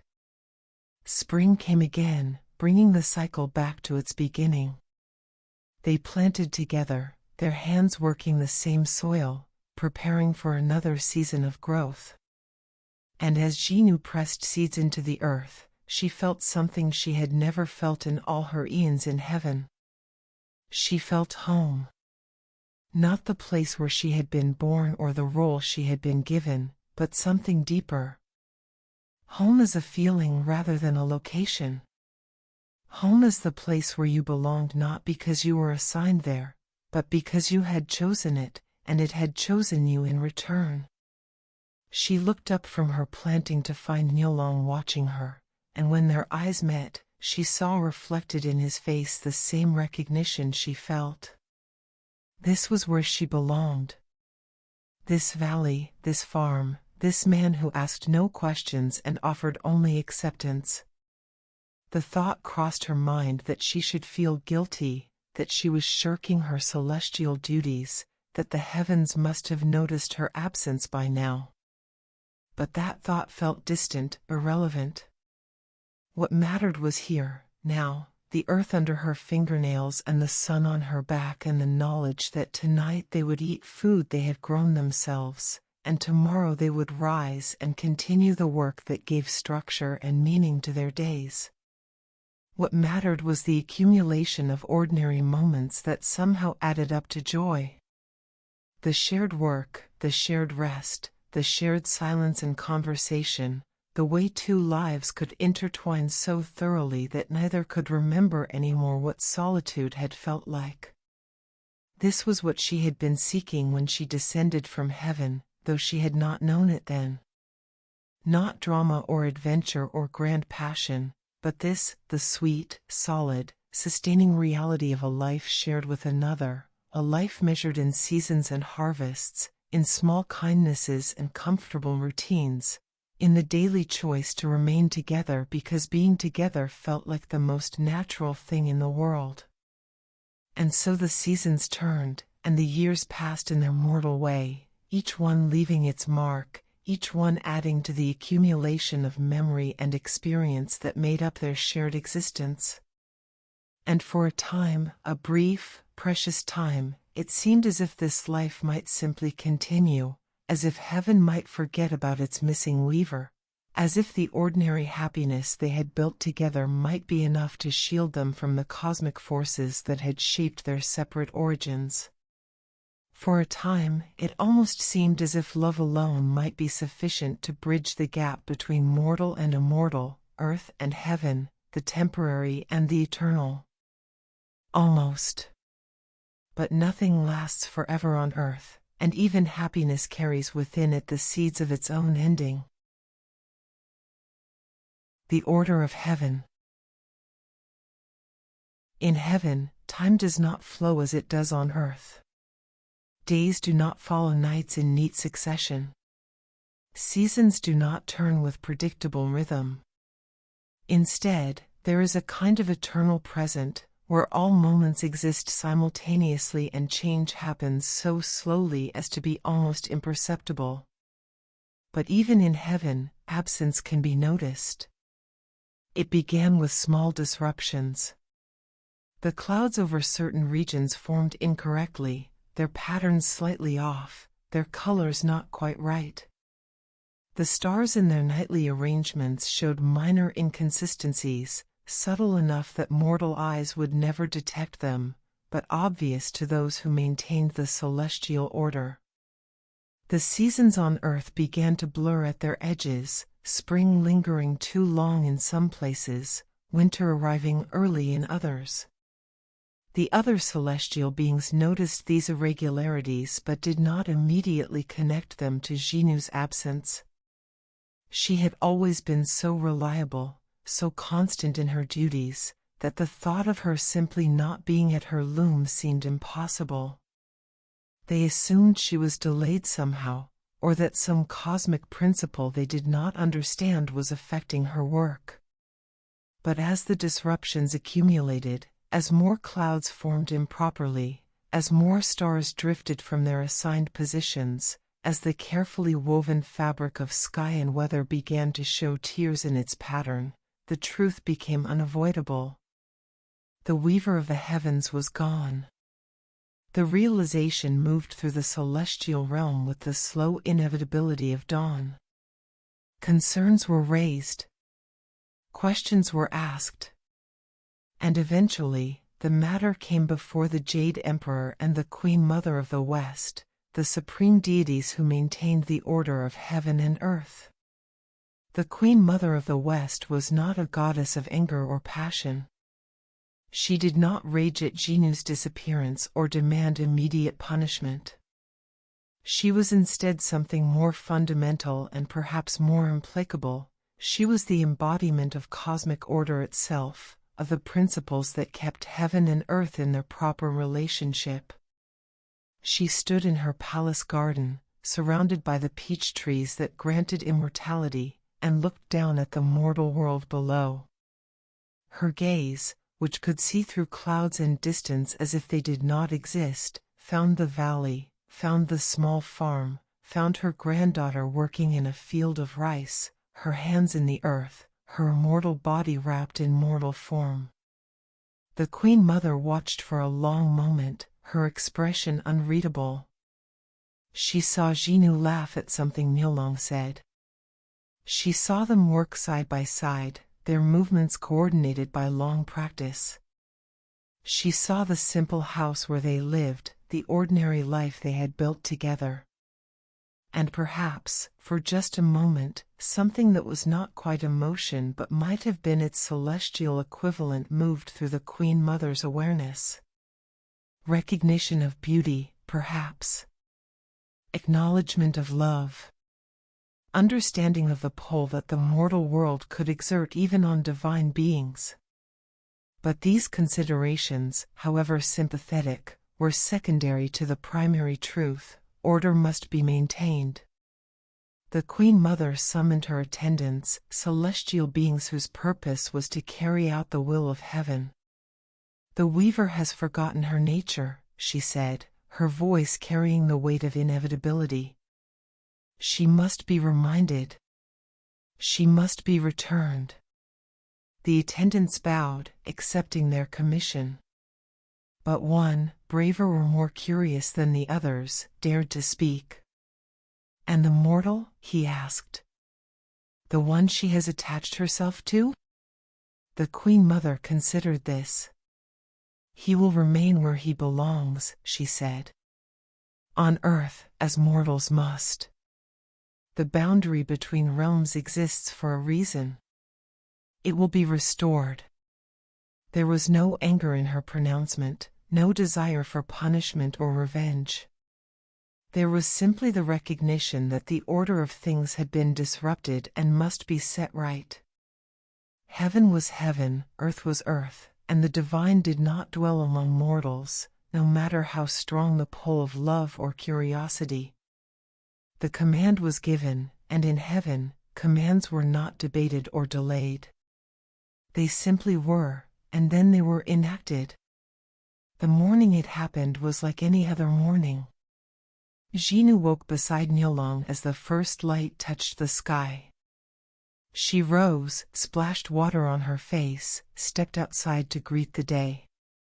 The air was cool and fresh, carrying the scent of growing things, of river water and distant forests. Lao Niu was already awake, standing in his pen, and he looked at her with those dark, knowing eyes. For a moment, Zhinu felt something strange, a tremor in the air, a sense of presence, as if heaven itself were paying attention to this particular morning in this particular valley. But the feeling passed, or seemed to, and she continued with her morning routine. Niulang joined her, and they worked together in comfortable silence, preparing breakfast, checking on the animals, discussing what needed to be done in the fields that day. It was so ordinary, so familiar, that Zhinu almost missed the moment when everything changed. It came as a brightening of the air, a thickening of light. The sky, which had been the normal blue of morning, suddenly intensified, becoming more vivid, more present. And then the celestial attendants were there, manifesting in the yard with a radiance that made mortal eyes water. Niulang stepped back, raising his hand to shield his face from the brightness. Zhinu stood frozen, knowing immediately what this meant, what was happening. Zhinu, Weaver of the Heavens, one of the attendants spoke, and his voice carried the authority of divine command. You are summoned. The Queen Mother of the West requires your return. Your absence has disrupted the order of things. You must resume your place and your duties. Zhinu felt the words settle into her like stones.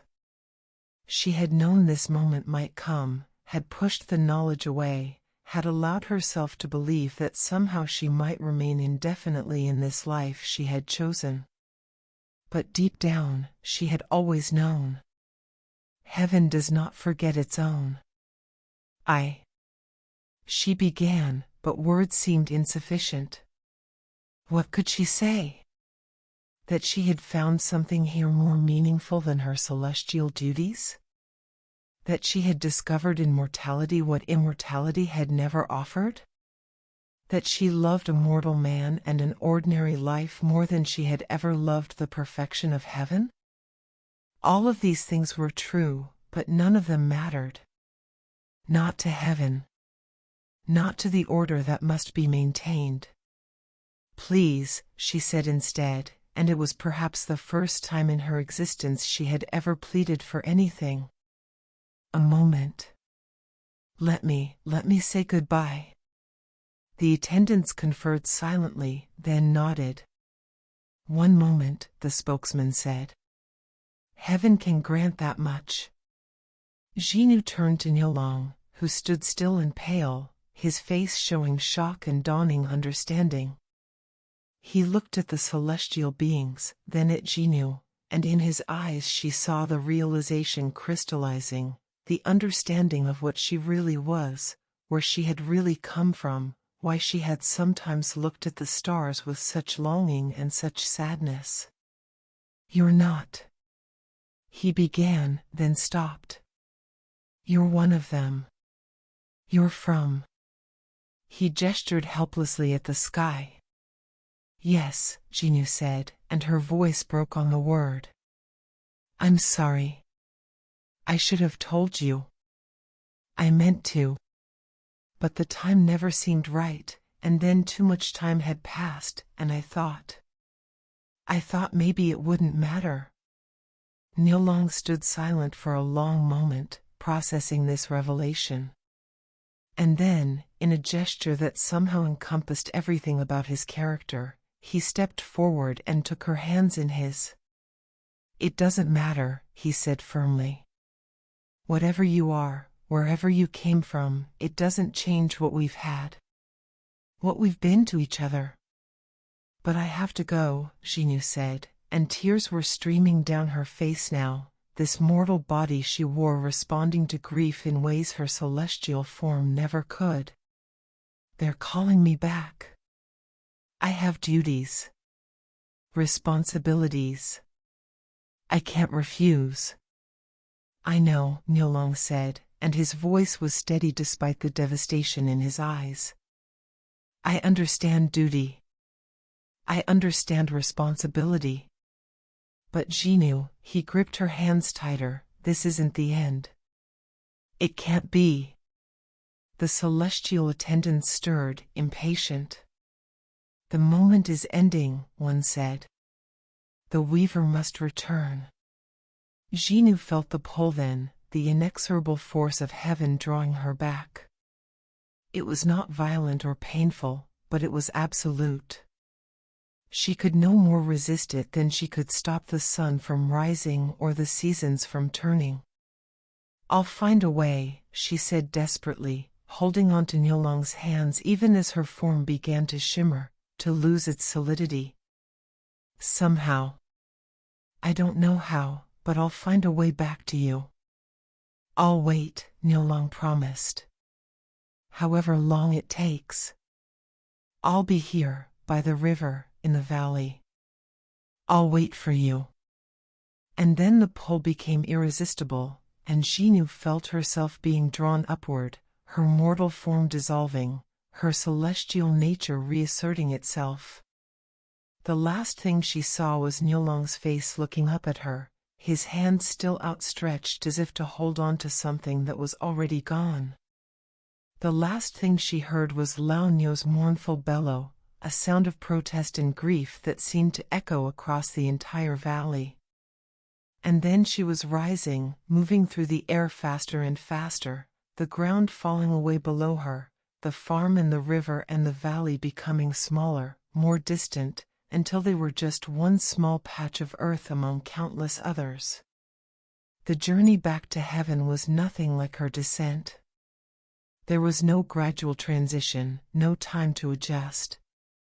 One moment she was on earth, the next she was passing through the boundary between realms, and then she was standing in her chamber once more, her loom before her, the eternal light of heaven surrounding her.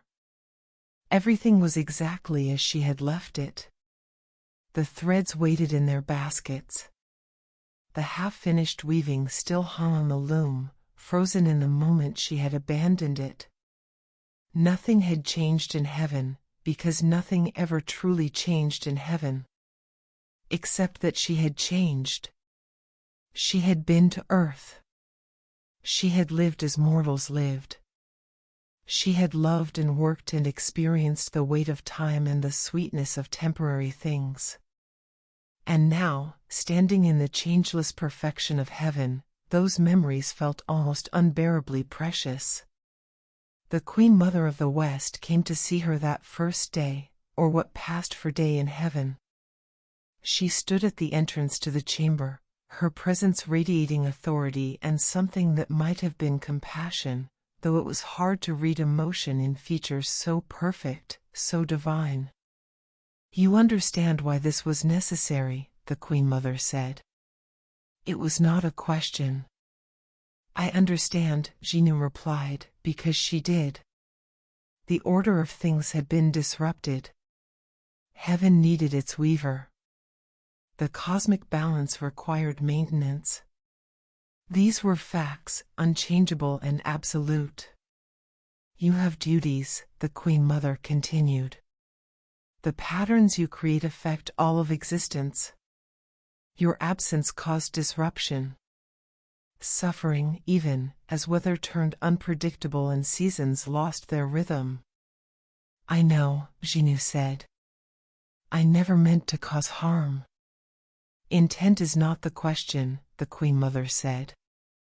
Action is what matters. Consequence. You are divine, Zhinu. You are eternal. The mortal world is not your place. Zhinu wanted to argue, wanted to say that she had found her place, that being divine did not automatically determine where one belonged. But she remained silent. What would be the point? The decision had been made. She was back in heaven, and there she would remain. The Queen Mother studied her for a long moment. "You loved him," she said, and it was not quite a question but not quite a statement either. "I did," Zhinu said. "I do." "Mortals die," the Queen Mother said, not cruelly, but as a simple statement of fact. "In time, he will age and pass into death, as all mortals must. Your grief would have been inevitable. Better a clean separation now than a protracted watching of his decline." "Perhaps," Zhinu said. "But I would have chosen the watching. I would have chosen to be there, for whatever time we had." The Queen Mother was silent for a moment, and something like sadness seemed to pass across her perfect features. "That is not your choice to make," she said finally. "You are needed here. The work must continue." And then she was gone, and Zhinu was alone in her chamber with her loom and her threads and her eternal duty. She stood for a long time, just breathing, just existing in the stillness of heaven. And then, because there was nothing else to do, because duty was duty and work was work, she sat down at her loom and picked up her shuttle. But everything was different now. Each thread she touched reminded her of the cloth she had woven in Niulang's house. Each cloud she shaped reminded her of the clouds she had watched from below, from the riverbank, from a mortal perspective. Each star she positioned reminded her of that evening after the harvest when she and Niulang had sat together in exhausted contentment, looking up at the sky she had created. She worked, but now she worked with an awareness of what her work meant to those below. She was not just creating abstract patterns but shaping the conditions of life for countless beings who, like Niulang, worked the earth and lived under her sky and depended on the regularity of seasons and weather. This should have given her work new meaning, new purpose. And in a way, it did. But it also made the work almost unbearably painful, because with every cloud she shaped, with every star she placed, she thought of one particular valley, one particular farm, one particular man who had promised to wait for her. As she worked, she looked down through the gaps in her weaving, finding that valley again and again. She watched Niulang return to his life, return to his work, the routines they had shared continuing without her. She watched the seasons turn below as they always had, as they must, the cycle of life continuing despite absence and grief. And she wondered, in the quiet spaces between her work, whether the Queen Mother had been right. Whether a clean separation was truly better. Whether love that ended too soon was preferable to love that lasted until death. She didn't know the answer. Perhaps there was no answer. Perhaps some questions could not be resolved, only endured. So she endured. She worked and she watched and she remembered. And in her remembering, in her watching, in the way her work now carried awareness of those it affected, perhaps something new was being woven into the fabric of existence, some thread of connection between heaven and earth that had not been there before. But for now, that thread brought only pain. For now, there was only separation. For now, there was only the loom and the work and the unchanging perfection of heaven, which felt less like perfection and more like exile. And far below, in a valley beside a winding river, a mortal man looked up at the stars each night and thought of the woman who had woven them, and who had loved him, and who was gone. The River of Stars. In the days that followed Zhinu's return to heaven, a strange thing began to happen in the night sky. Those who watched the stars carefully, astronomers and sailors, poets and farmers, noticed a change, subtle at first, then growing more pronounced. A band of light was forming across the darkness, a river of stars that had not been there before, or had been there but never quite so visible, never quite so defined. It stretched from one horizon to the other, a luminous path that seemed to divide the sky itself into two separate realms. In truth, the river had always existed. The great band of stars that mortals would come to call the Milky Way, the Silver River, had been part of the heavens since the beginning. But now, something about it seemed more intentional, more present. As if it had been given new purpose, new meaning. This was Zhinu's doing, though she had not intended it. In her grief and longing, in the hours she spent at her loom weaving and remembering, her emotions had begun to manifest in her work. The threads she selected carried traces of her sadness, her yearning, her love.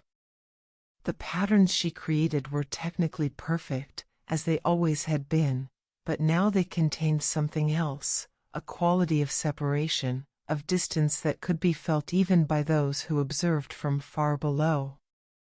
The great river of stars became brighter, more defined, more impassable.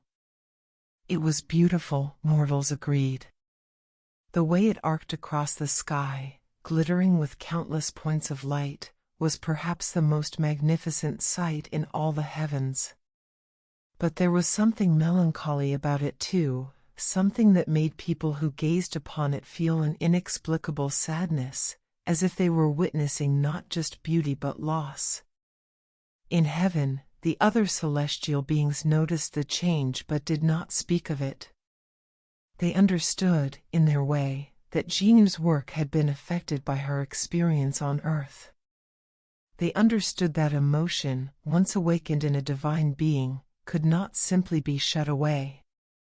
It would manifest, would express itself, would find its way into whatever work the being was given to do.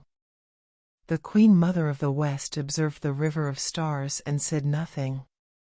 If she disapproved, she gave no sign. If she recognized it as a symbol of separation and longing, she did not acknowledge it aloud. Perhaps she understood that this was inevitable, that bringing Zhinu back to heaven did not mean erasing what she had experienced on earth. Perhaps she even accepted it, this new manifestation of sorrow written across the sky. Zhinu worked at her loom, and the river of stars grew more distinct with each passing day. She did not think about what she was creating, did not consciously shape the river as a barrier. It simply emerged from her work, the natural expression of what she felt, the vast distance between herself and Niulang, the impossibility of crossing from one realm to another, the separation that seemed as wide and deep as the universe itself. At night, when her work was done, Zhinu would stand at the edge of her chamber and look down through the river of stars to the earth below. She would find the valley, find the farm, find the small figure of Niulang moving through his life. Sometimes he would be working in the fields. Sometimes he would be sitting outside his house. And sometimes, most painfully, he would be standing by the river, looking up at the sky, at the new river of stars that divided it, his face tilted upward as if searching for something he could not name. She wondered if he could sense her watching. She wondered if he understood that the river of stars was her creation, that it symbolized their separation, that every point of light in that luminous band was like a tear she could not shed, because celestial beings did not cry, did not grieve in the mortal way. But she grieved nonetheless. The grief was constant, a weight she carried with her always, even as her hands continued their work, even as the seasons turned below and the cosmic order maintained itself. The grief became part of her, woven into her essence as thoroughly as the threads she wove into clouds and stars. Time passed differently for each of them. In heaven, time was still that eternal, stretched thing, where days blended into one another without clear demarcation. But on earth, time moved with its relentless forward momentum, and Zhinu watched as the seasons cycled through their changes. She watched spring arrive in the valley, the time when she and Niulang had planted seeds together. She watched him plant alone this year, his movements efficient and practiced but somehow slower, heavier. She watched summer come, the fields growing green and full, and she remembered working beside him in the heat, the satisfaction of physical labor, the simple joy of shared purpose. She watched autumn bring the harvest, and this was perhaps the hardest to bear. She remembered their first harvest together, the exhaustion and the accomplishment, the way they had sat together afterward under the stars. Now Niulang harvested alone, and though neighbors came to help, because that was the way of farming communities, each helping the others in turn, she could see that he moved through the work with a kind of mechanical determination, doing what needed to be done but finding no joy in it. And she watched winter settle over the valley, the fields lying fallow, the world seeming to rest. In winter, Niulang spent more time inside, and Zhinu found herself wishing she could see through walls, could know what he did in those long, dark hours. Was he weaving? Was he sitting by the fire, remembering? Was he speaking to Lao Nyo, who surely must remember her, who might offer whatever companionship an ox could provide? The seasons turned again, and again, and again. Years passed on earth, not many, not yet, but enough that Zhinu could see the subtle changes. Niulang's movements became even more practiced, more efficient. He expanded his planting, improved his irrigation systems, built a better pen for the oxen. He was prospering, in the material sense. His farm was productive, his harvests good. But Zhinu could see what prosperity could not hide. She could see the way he still looked up at the stars every evening. She could see the way he sometimes paused in his work, his hand resting on a tool or frozen in mid-motion, his gaze distant, as if remembering something that had been lost. He kept his promise. He remained in the valley, beside the river, in the house they had shared. He did not seek another companion, did not try to rebuild the life they had created together with someone else. He simply continued, day after day, season after season, working and living and looking up at the sky each night at the river of stars that divided them. And on her side of that river, Zhinu wove. She created clouds that would shade his fields. She arranged stars that would guide him through the darkness. She shaped the seasons that governed his life, trying to make them gentle, trying to ensure that his harvests would be good, that winter would not be too harsh, that the rain would come when his crops needed it most. It was all she could do for him, this subtle influence over the conditions of his life. She could not speak to him, could not touch him, could not cross the river of stars that her own grief had made so bright and impassable. But she could tend to the weather above his valley. She could arrange the stars so that they looked kindly on his small farm. She could weave patterns in the clouds that, sometimes, if one looked at them in just the right way, might remind him that he was not forgotten. Sometimes, on earth, Niulang would see a cloud formation that seemed oddly deliberate, almost like a message. Or the stars would align in a pattern that felt significant, though he could not say why. Or the rain would come at exactly the right moment, as if someone who understood farming had arranged it precisely when it was most needed. In these moments, he would feel a warmth in his chest, a sense of being watched over, of connection that transcended the vast distance between earth and sky. He could not articulate this feeling, could not prove that it was real rather than wishful thinking. But he chose to believe it anyway. He chose to believe that Zhinu, wherever she was, whatever realm she now inhabited, was still thinking of him, still caring for him in whatever way she could. Lao Nyo seemed to understand more than a mere animal should.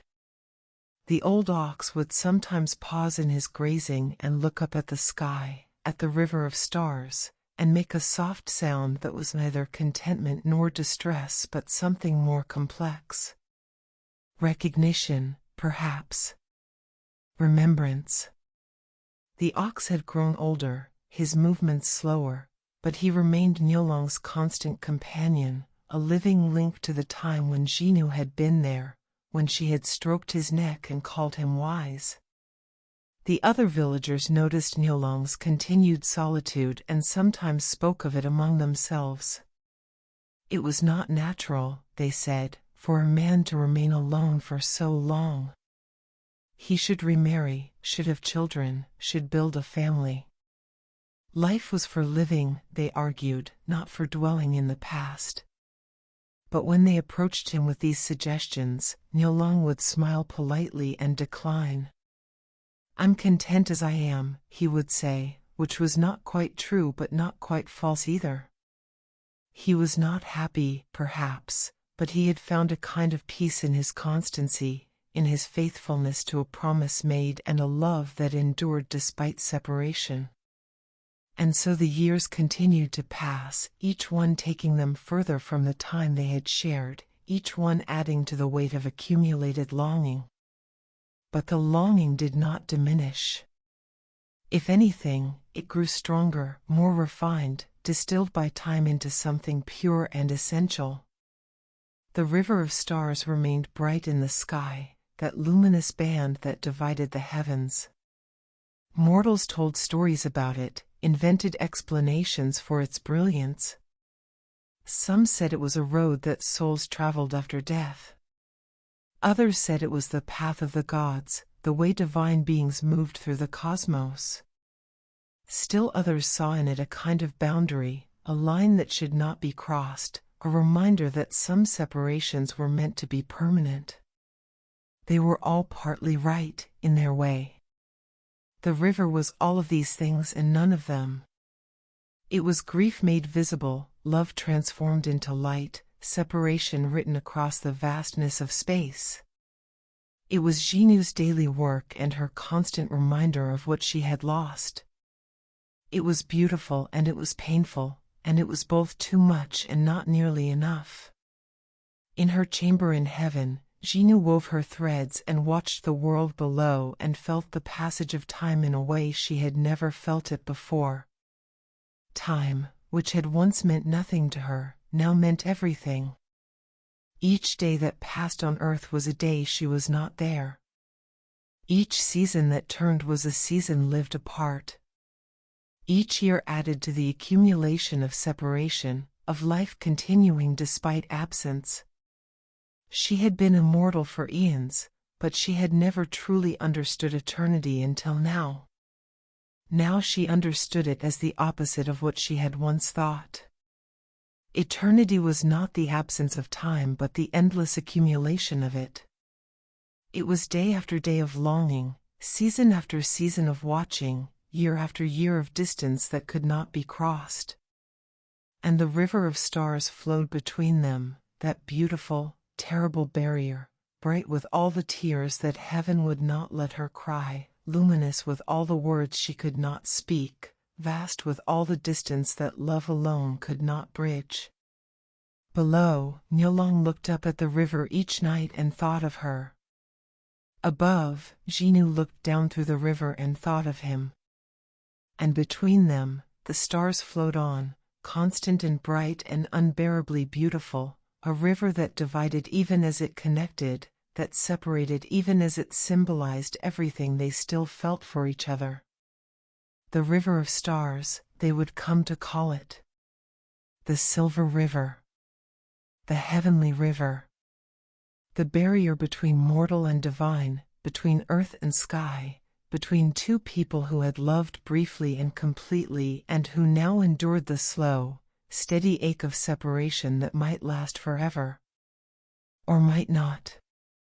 For in the vast order of the cosmos, in the patterns that governed heaven and earth, there were rhythms that even the gods could not fully control. There were possibilities that emerged from grief and longing, from love that refused to diminish, from constancy that outlasted reason. The river divided them. But rivers, even rivers of stars, can sometimes be crossed. Not often. Not easily. But sometimes. And in that possibility, however small, however distant, lay the faint, fragile hope that would sustain them both through all the years of separation yet to come. The Bridge of Magpies. The years continued their slow accumulation, each one adding to the weight of separation that Zhinu and Niulang carried. Neither forgot. Neither moved on, as the living are supposed to do.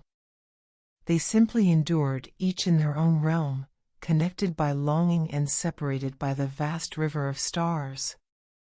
But the cosmos, for all its fixed order and eternal patterns, is not entirely without mercy. It began with the magpies. Magpies are clever birds, more intelligent than most creatures give them credit for. They notice things. They understand patterns. And they are drawn to sorrow in a way that other animals are not, as if grief has a frequency they can perceive, a resonance that calls to something in their nature. In the valley where Niulang lived, magpies had always been common. They nested in the trees, called to each other at dawn, went about their bird business with the busy purposefulness of their kind. But over the years, they had begun to gather more frequently near Niulang's farm, perching on his roof, watching him as he worked, observing his nightly vigil as he looked up at the stars. They seemed to understand that something was wrong, that this man was searching for something he could not reach. And birds, in their mysterious way, have always been creatures that move between earth and sky, that understand both realms in ways that purely earthbound or purely celestial beings cannot. One autumn evening, as Niulang sat outside his house watching the river of stars brighten in the darkening sky, he noticed that the trees around his farm were filled with magpies. Dozens of them, perhaps hundreds, all perched in unusual silence, all seeming to watch him with those bright, intelligent eyes. Lao Nyo, now very old, stood beside Niulang's chair and made a soft sound, almost like speech, though of course oxen do not speak. But Niulang had long since learned to interpret his companion's various utterances, and this one seemed to convey awareness, recognition, even encouragement. "What is it, old friend?" Niulang asked quietly. "What do they want?" The ox turned his head toward the sky, toward the river of stars, and the message was clear enough. They knew. Somehow, the magpies knew about Zhinu, about the separation, about the longing that had defined these years. That night, Niulang dreamed. In his dream, he stood by the river, not the earthly river that flowed past his farm, but the river of stars itself. He could see Zhinu on the other side, her form luminous and distant, her hand raised as if in greeting or farewell. And between them, the river flowed, too vast to cross, too deep to ford, too wide to bridge. But then the magpies came, thousands upon thousands of them, their wings forming a pathway across the starlight, their bodies pressed close together to create a bridge solid enough to walk upon. And in his dream, Niulang stepped onto this bridge and began to walk, and with each step the distance decreased, and Zhinu grew closer, more real, until finally he woke, his heart pounding, the dream vivid in his mind even as morning light filled his room. In heaven, Zhinu had experienced the same dream. She had seen the magpies, felt the possibility, understood that something was shifting in the cosmic order. When she woke, or whatever passed for waking in heaven, she stood at her loom with a strange certainty settling into her awareness. The magpies knew. They had always known. And more than that, they wanted to help. She did not understand why or how. Birds were not divine beings, were not part of heaven's official order. They were simply creatures, mortal and small, their lives brief and their power limited. But perhaps that very mortality gave them a kind of freedom, a flexibility that divine beings lacked. They were not bound by cosmic law in the same way. They could move between realms, could cross boundaries, could offer assistance that no celestial being could provide without disrupting the fundamental order. That day, Zhinu wove with special care. She shaped clouds that would guide the magpies, arranged currents of air that would support their flight. She did not know if it would work, if this strange idea born of dream and longing could manifest in reality. But she prepared nonetheless, hoping against the weight of all her years of separation that something might be possible after all. And on Earth, Niulang found himself preparing too. He cleaned his house more thoroughly than he had in years. He prepared extra food, though he could not have said why.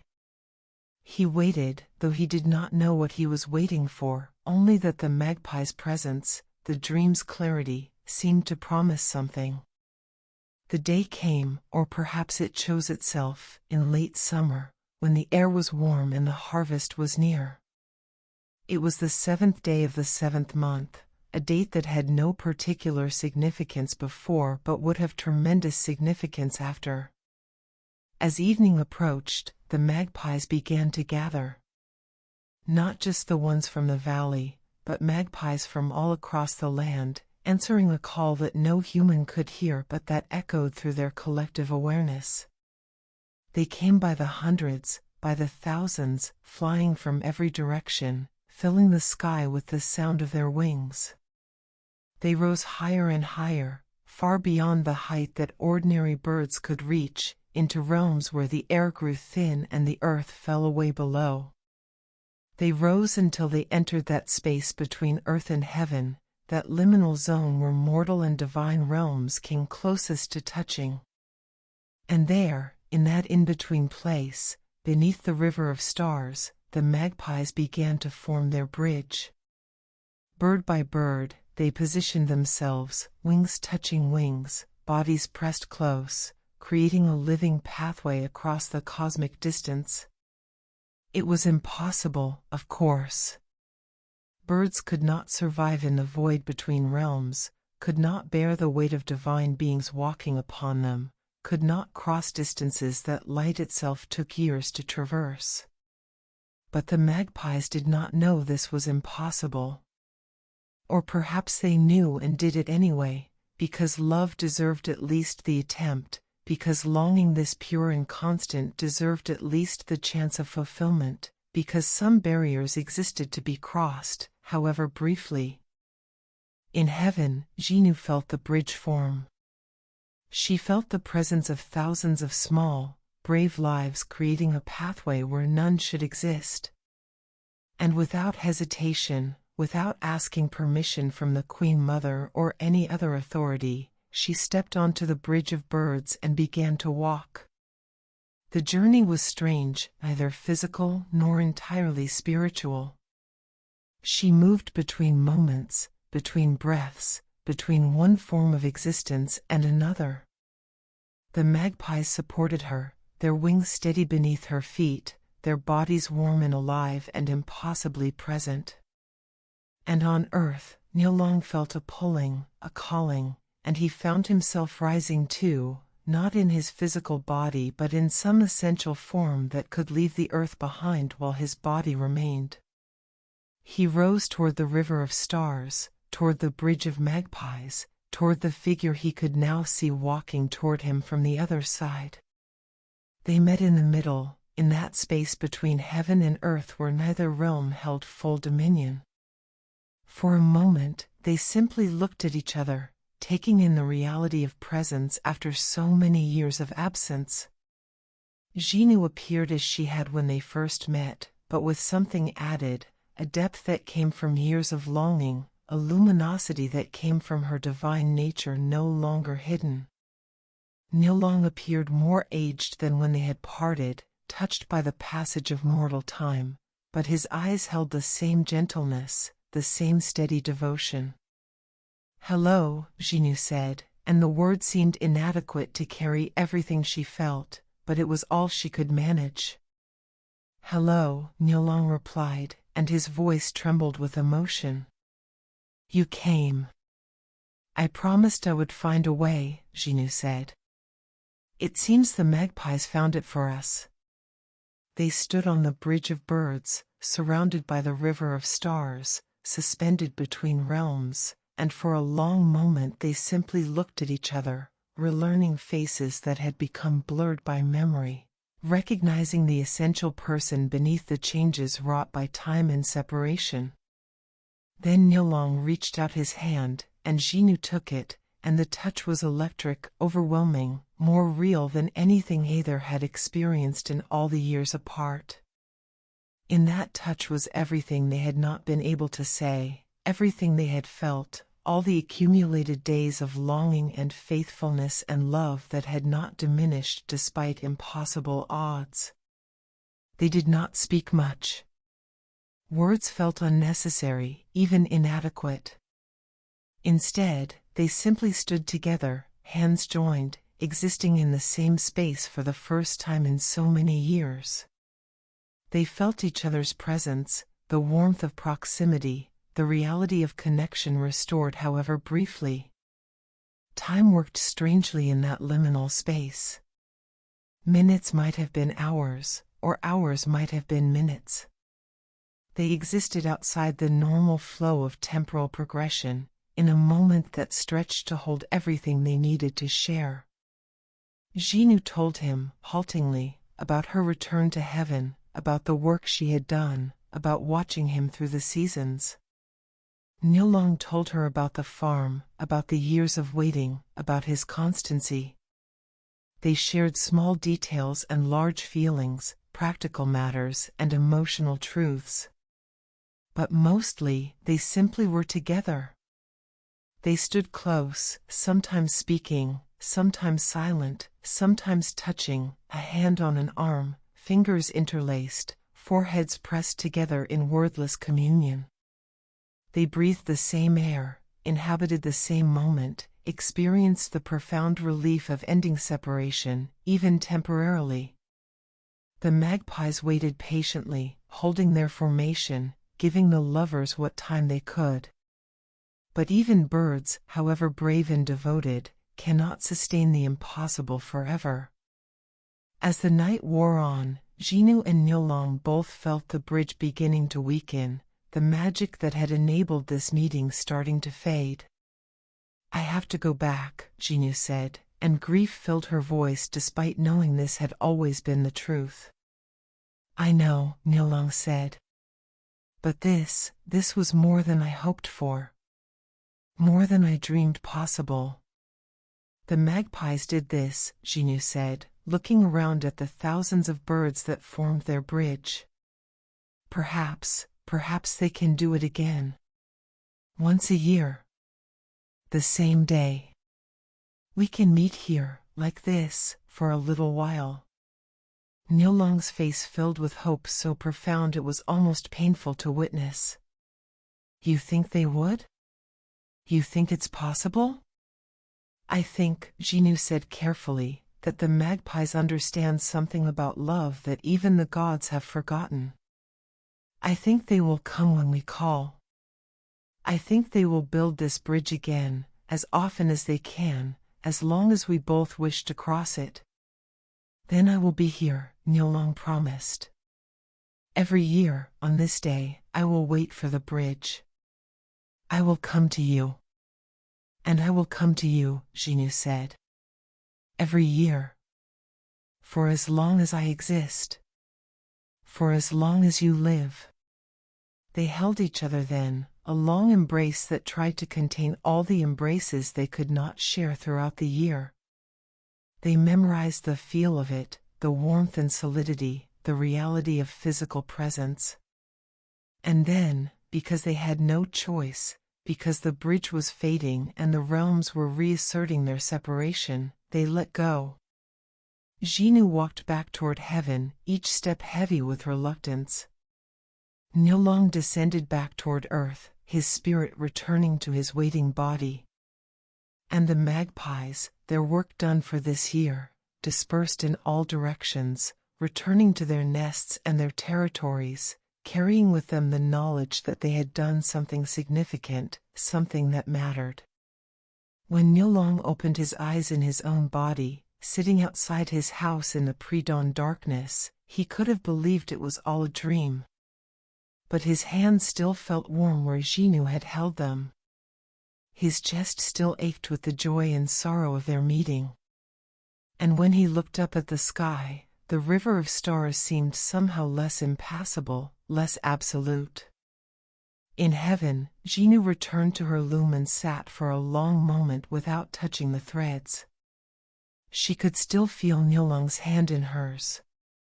She could still remember the exact tone of his voice, the look in his eyes, the way his presence had filled that liminal space between realms. The waiting would begin again now.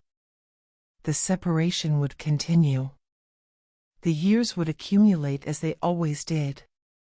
But now she had something to wait for, a specific day circled in her awareness, a promise that once each year, for a brief, precious time, the distance between them could be crossed.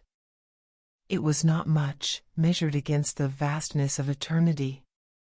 1 day per year, 1 meeting per cycle of seasons. But to beings who had known years of absolute separation, it was everything. The magpies had given them a gift, not the restoration of what they had lost, but something to sustain them through the loss. Not an ending to their separation, but a punctuation mark in its continuity. Not reunion, but the promise of repeated meeting, regular as the seasons, constant as the stars. And so a new pattern was established, written into the fabric of cosmic order by the action of ordinary birds responding to extraordinary love. Once a year, on the 7th day of the 7th month, the magpies would gather and form their bridge. And once a year, Zhinu and Niulang would cross that bridge and meet in the space between realms, and for a little while, the river of stars would be not a barrier but a meeting place. It was not perfect. It was not what either would have chosen. But it was more than they had dared to hope for in the darkest days of their separation. And sometimes, when the alternative is nothing, something, however small, however brief, is enough to sustain hope, to nourish love, to make endurance not just possible but meaningful. The bridge would come again. They would meet again. The waiting was bearable now, because it had a destination, a moment of fulfillment however temporary. Below the river of stars, Niulang resumed his life with renewed purpose. Above it, Zhinu returned to her work with renewed meaning. And between them, in the space where the bridge would form again in another year, the magpies remembered, and waited, and understood that they had become part of something larger than themselves, a story of love that would endure across the ages, carried on wings both literal and metaphorical, connecting heaven and earth in defiance of all cosmic law that said such connection was impossible. The 7th day of the 7th month. The Bridge of Magpies. The meeting of the Weaver and the Cowherd. A new tradition, born of love and longing, sustained by small birds with large hearts, offering proof that even the vastest distances can sometimes, somehow, be crossed. The story written in the sky. After the first crossing, after the Bridge of Magpies had formed and dissolved, after Zhinu and Niulang had met and parted again, their lives settled into a new rhythm. Not the rhythm they would have chosen, but a rhythm nonetheless, one shaped by anticipation and memory, by the long waiting between meetings and the brief fulfillment when they came. For Niulang, The year became a cycle of preparation and reflection. After each meeting, he would return to his earthly life with renewed energy, his work taking on fresh meaning. The fields he planted, the crops he tended, the animals he cared for, all of it became a kind of offering, a way of honoring the love that still connected him to Zhinu despite the vast distance between them. He would work through autumn and winter, through the cold months when the earth rested and he spent long evenings by his fire.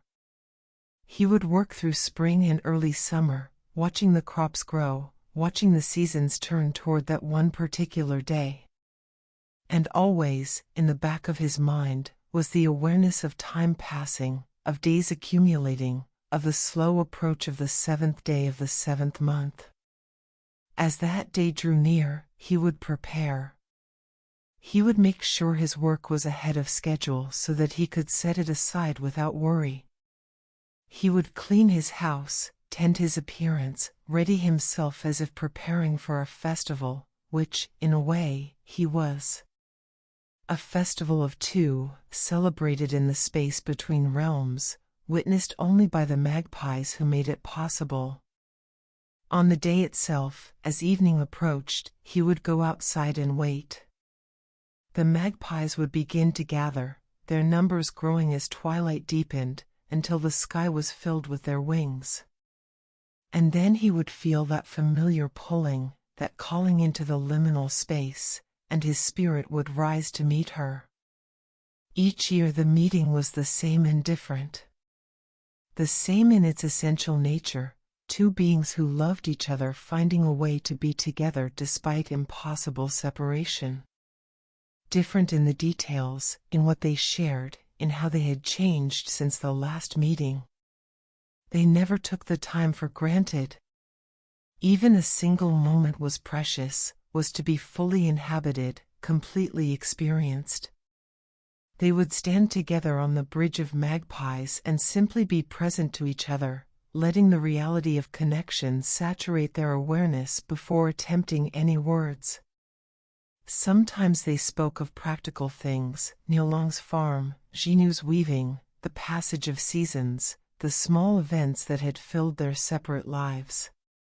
Sometimes they spoke of deeper matters, the nature of love and time, the meaning of endurance, the question of what made a life worthwhile. But often, they simply stood in silence, hands joined, existing in that space between heaven and earth where words felt unnecessary. In those silences, more was communicated than speech could ever convey. The weight of continued devotion. The depth of unchanged feeling. The persistent reality of connection despite all the forces arrayed against it. For Zhinu, the year had a similar rhythm. After each meeting, she would return to her loom with a bittersweet mixture of fulfillment and renewed longing. The fulfillment sustained her through the first months, the memory of Niulang's presence keeping her company as she worked.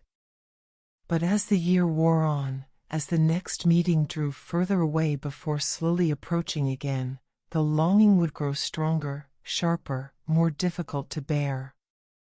Her work continued, constant and necessary.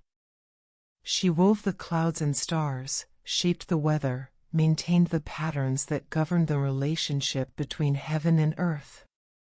But now her work carried a different quality. She wove with full awareness of those who lived below, of how her creations affected their lives. And in particular, she wove with awareness of one valley, one farm, one man who waited for her beneath her sky. She made sure the weather over his valley was favorable, not artificially so, for that would disrupt the cosmic balance, but as favorable as the natural patterns allowed. She ensured that his crops received adequate rain but not too much, that the sun blessed his fields without scorching them, that the seasons turned at the right pace for agricultural success. It was subtle work, this tending from afar. No other being in heaven seemed to notice it, or if they did, they said nothing. Perhaps they understood. Perhaps they recognized that this was the only way Zhinu could express her care across the vast distance. Or perhaps they were simply too absorbed in their own eternal duties to pay attention to the minor variations in one celestial weaver's work. The Queen Mother of the West, who surely must have known about the annual meetings, never spoke of them. Whether she approved or merely tolerated them was unclear. But she did not intervene, did not forbid the magpies from forming their bridge, did not punish Zhinu for using that bridge to cross into the liminal space where mortal and divine could meet. Perhaps even the Queen Mother understood that some loves were too powerful to be completely suppressed, that attempting to eliminate them entirely would cause more disruption than allowing them this small, contained expression. Or perhaps, in her ancient wisdom, she recognized that the annual meetings actually served the cosmic order in their way, providing a release valve for emotions that might otherwise destabilize the boundary between realms. Whatever her reasoning, she allowed it to continue. And so the pattern became tradition, tradition became legend, and the legend became part of the story that mortals told about the stars. The years continued to pass. Niulang grew older, as mortals must. The changes were gradual but inexorable. His hair began to gray at the temples, then more thoroughly. Lines formed at the corners of his eyes, across his forehead, around his mouth.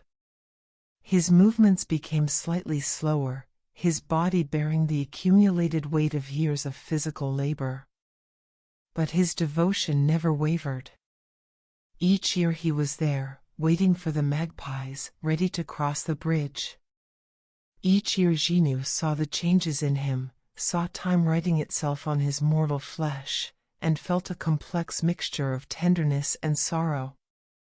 She knew what these changes meant. She knew that mortal lives had endings, that the time they had together was measured not just in annual meetings but in the total span of his existence.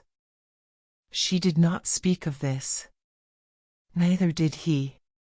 To speak of it would make it too real, too immediate. Instead, they focused on the present, on the gift of each meeting, on the reality of connection that existed independent of its duration. Lao Nyo, the wise old ox who had witnessed their first meeting so many years ago, eventually grew too old to work, then too old to walk easily, then too old to continue. Niulang was with him at the end, stroking his neck, speaking quietly to him, thanking him for his companionship and his wisdom. The ox died peacefully, his head resting on Niulang's lap, his dark eyes closing one final time.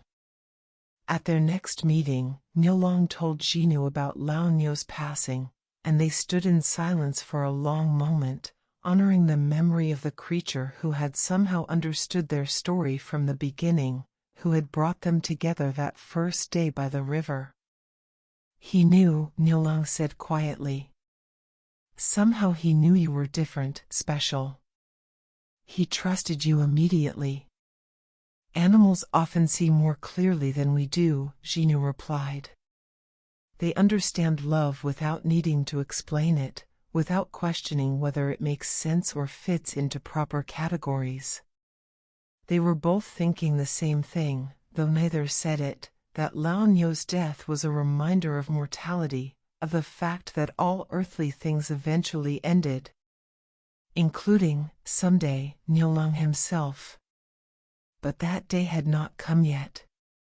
The years continued, and Niulang continued to work his farm, to wait for the 7th day of the 7th month, to cross the Bridge of Magpies and meet the woman he loved in the space between worlds. And Zhinu continued to weave in heaven, creating the patterns that governed the sky, watching over the valley below, counting the days until she could cross the bridge again. Their story became known on Earth, though not in its entirety. Mortals looked up at the river of stars and told tales about a weaver and a cowherd, separated by divine law, allowed to meet once a year when the magpies formed their bridge. The details varied in different tellings. Some made it more dramatic, adding elements of conflict and punishment that didn't quite match the reality. Others made it more romantic, emphasizing passion over the quieter, deeper devotion that actually characterized their relationship. But the essential truth remained constant across all versions: two beings, divided by an impossible distance, connected by a love that refused to diminish, granted one day each year to bridge the gap between their worlds. Parents told the story to children at bedtime. Poets wrote verses about it, trying to capture the poignancy of such dedicated longing. Young lovers looked up at the river of stars and promised to be as faithful as the weaver and the cowherd, though few really understood the weight of such a promise, the endurance it required. The story became part of the cultural fabric, woven into the collective understanding of what love could be, what love could endure, what love could transcend. It became a symbol of patience and faithfulness, of love that did not demand constant presence but could sustain itself on brief meetings and long remembering.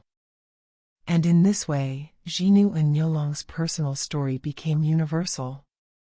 Their individual experience of love and loss and persistence became a template that others could relate to, could find meaning in, could use to understand their own experiences of distance and longing and the power of connection to bridge seemingly unbridgeable gaps. The years accumulated into decades. Niulang's hair turned fully white. His movements became slower still, his body bearing the full weight of a life fully lived. He had remained in the valley, on his farm, tending his land with the help of neighbors who respected his constancy and made sure he did not struggle alone with work that had become too physically demanding. But each year, when the 7th day of the 7th month arrived, Niulang was there. However aged his body, however tired his bones, he waited for the magpies. And each year, Zhinu met him on the bridge, and if she noticed the increasing evidence of his mortality, if she felt the weight of knowing that their meetings were numbered, that eventually there would be a 7th day when he could not come, if she felt these things, she did not speak of them. Instead, she focused on gratitude. Gratitude that they had been given this much, these annual meetings when many loves were given nothing but memory. Gratitude that the magpies continued to come, year after year, forming their impossible bridge. Gratitude that love, even love stretched across cosmic distances and temporal limitations, could still find a way to express itself, to manifest, to matter. Their meetings took on a quality of timelessness, even as time itself continued its inexorable forward motion. In that liminal space, suspended between heaven and earth, they existed in a kind of eternal present where past and future mattered less than the immediate reality of being together. They had developed their own rituals over the years, particular things they always did, particular words they always exchanged, particular ways of being together that had become sacred through repetition. These rituals gave structure to their brief time, ensured that nothing important was forgotten, that each meeting honored all the meetings that had come before. And always, at the end, came the parting.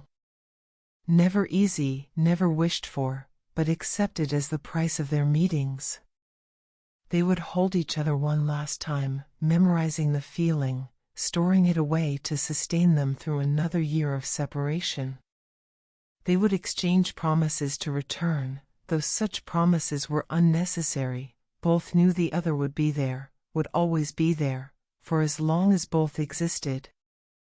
Then they would separate, Zhinu returning to heaven, Niulang descending to earth, the magpies dispersing in all directions. And the year would begin again, the cycle of waiting and working and hoping, of living their separate lives while remaining connected by love that transcended the separation. The river of stars continued to flow across the sky, that luminous band that marked the boundary between their realms. But now, for one day each year, it was not just a boundary but a meeting place, not just a symbol of separation but a reminder that even the vastest distances could be crossed, even if only briefly, even if only with the help of thousands of small birds willing to do the impossible. The story was written in the sky, visible to anyone who looked up and knew how to read it. Written in stars and clouds, in the patterns Zhinu wove and the constancy Niulang maintained, in the annual gathering of magpies and the brief meeting of two souls who had refused to let distance or time or cosmic law diminish what they felt for each other. It was a story without a traditional ending, because the story was still being lived, was still unfolding with each passing year, each annual meeting, each continued devotion. It was a story about endurance and faithfulness, about love that measured itself not in moments of passion but in years of patience, not in the intensity of feeling but in the persistence of commitment. And for those who understood it, who really understood what Zhinu and Niulang's story meant, it offered a kind of hope. Hope that love could survive separation. Hope that connection could persist across impossible distances. Hope that some things, some essential, important things, could endure even when everything else changed, even when time pressed forward and circumstances conspired against them. The Weaver and the Cowherd.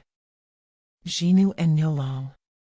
Separated by the river of stars, connected by the Bridge of Magpies, living proof that love, true love, was stronger than any force that tried to divide it. Their story continued, written in the sky for anyone who cared to look up and read it, a testament to persistence, to patience, to the quiet power of love that did not demand the impossible but accepted whatever small gift of presence could be granted, and found in that small gift everything needed to sustain hope through another year of waiting.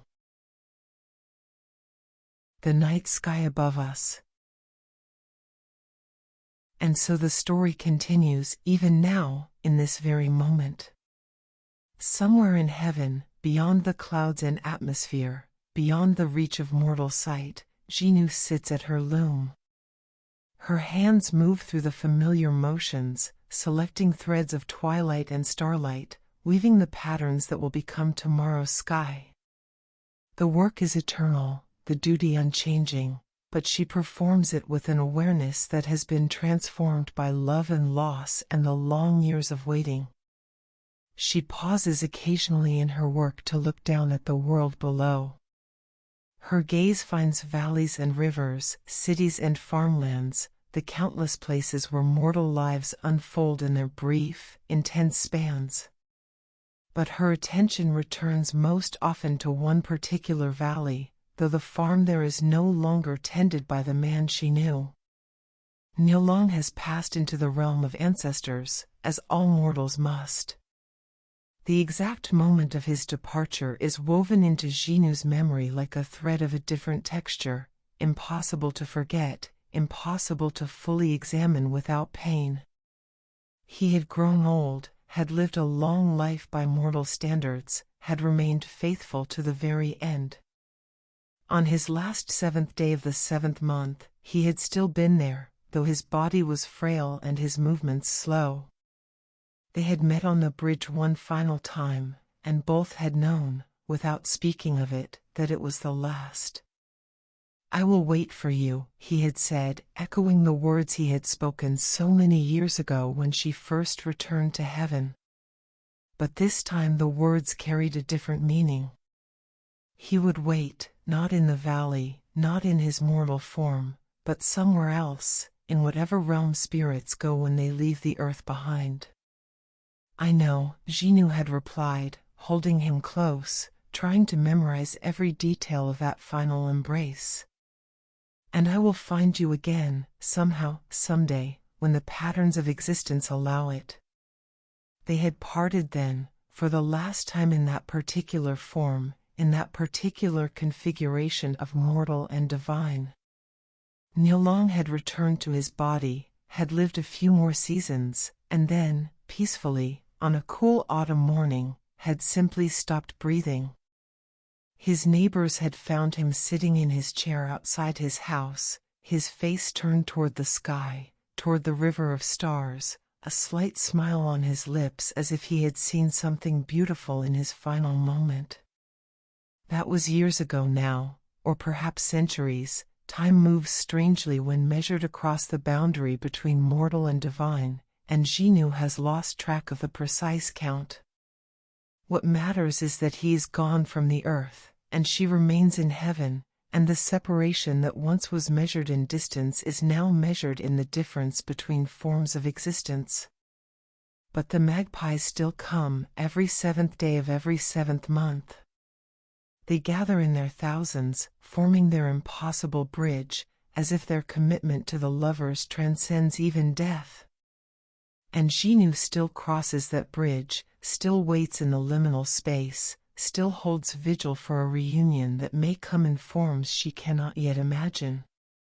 Sometimes, in that space between realms, she feels a presence that might be Niulang, transformed, existing in a way that is no longer physical but still somehow real. Sometimes she senses communication that has no words, connection that requires no bridge of birds. But these moments are subtle, uncertain, and she cannot be sure if they are real or simply the product of her longing. Still, she waits. She works and she watches and she waits, because that is what love does. It endures, it persists, it continues even when the object of love has changed form or disappeared from sight. And now, in this moment, in the present time where this story finds you, the night sky stretches overhead. If you were to go outside, if you were to look up into the darkness, you would see the river of stars flowing across the heavens, that luminous band that some call the Milky Way but which carries within it the story of Zhinu and Niulang, the Weaver and the Cowherd. The stars that form that river are the same stars that Zhinu has woven into place, the same patterns she has maintained for eons. Each point of light is a thread in her ongoing work, each constellation a pattern in the fabric of sky. And if you know the story, if you understand what you're looking at, the river of stars becomes more than just an astronomical feature. It becomes a testament to love that transcended separation, to faithfulness that outlasted lifetimes, to the power of connection to persist despite all obstacles.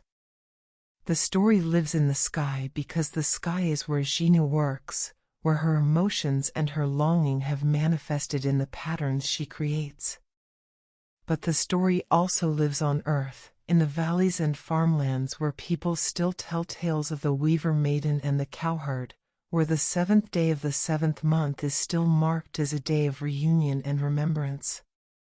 It lives in the magpies, who continue their annual gathering, who have passed down through generations of birds the knowledge of what they must do, where they must fly, how they must form their bridge.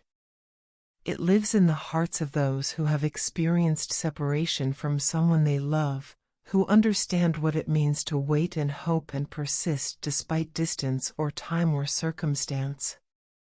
The story has no traditional ending because the story is not finished. It continues in Zhinu's daily work, in the patterns she weaves, in the care she still takes to ensure that weather and seasons unfold as they should. It continues in the annual gathering of magpies, in the bridge they still form, in the space they still create for reunion however transformed. It continues in every person who looks up at the night sky and sees not just stars but stories, not just light but meaning, not just celestial mechanics but the evidence of love that refuses to be contained by the boundaries between heaven and earth. The world around you is quiet now.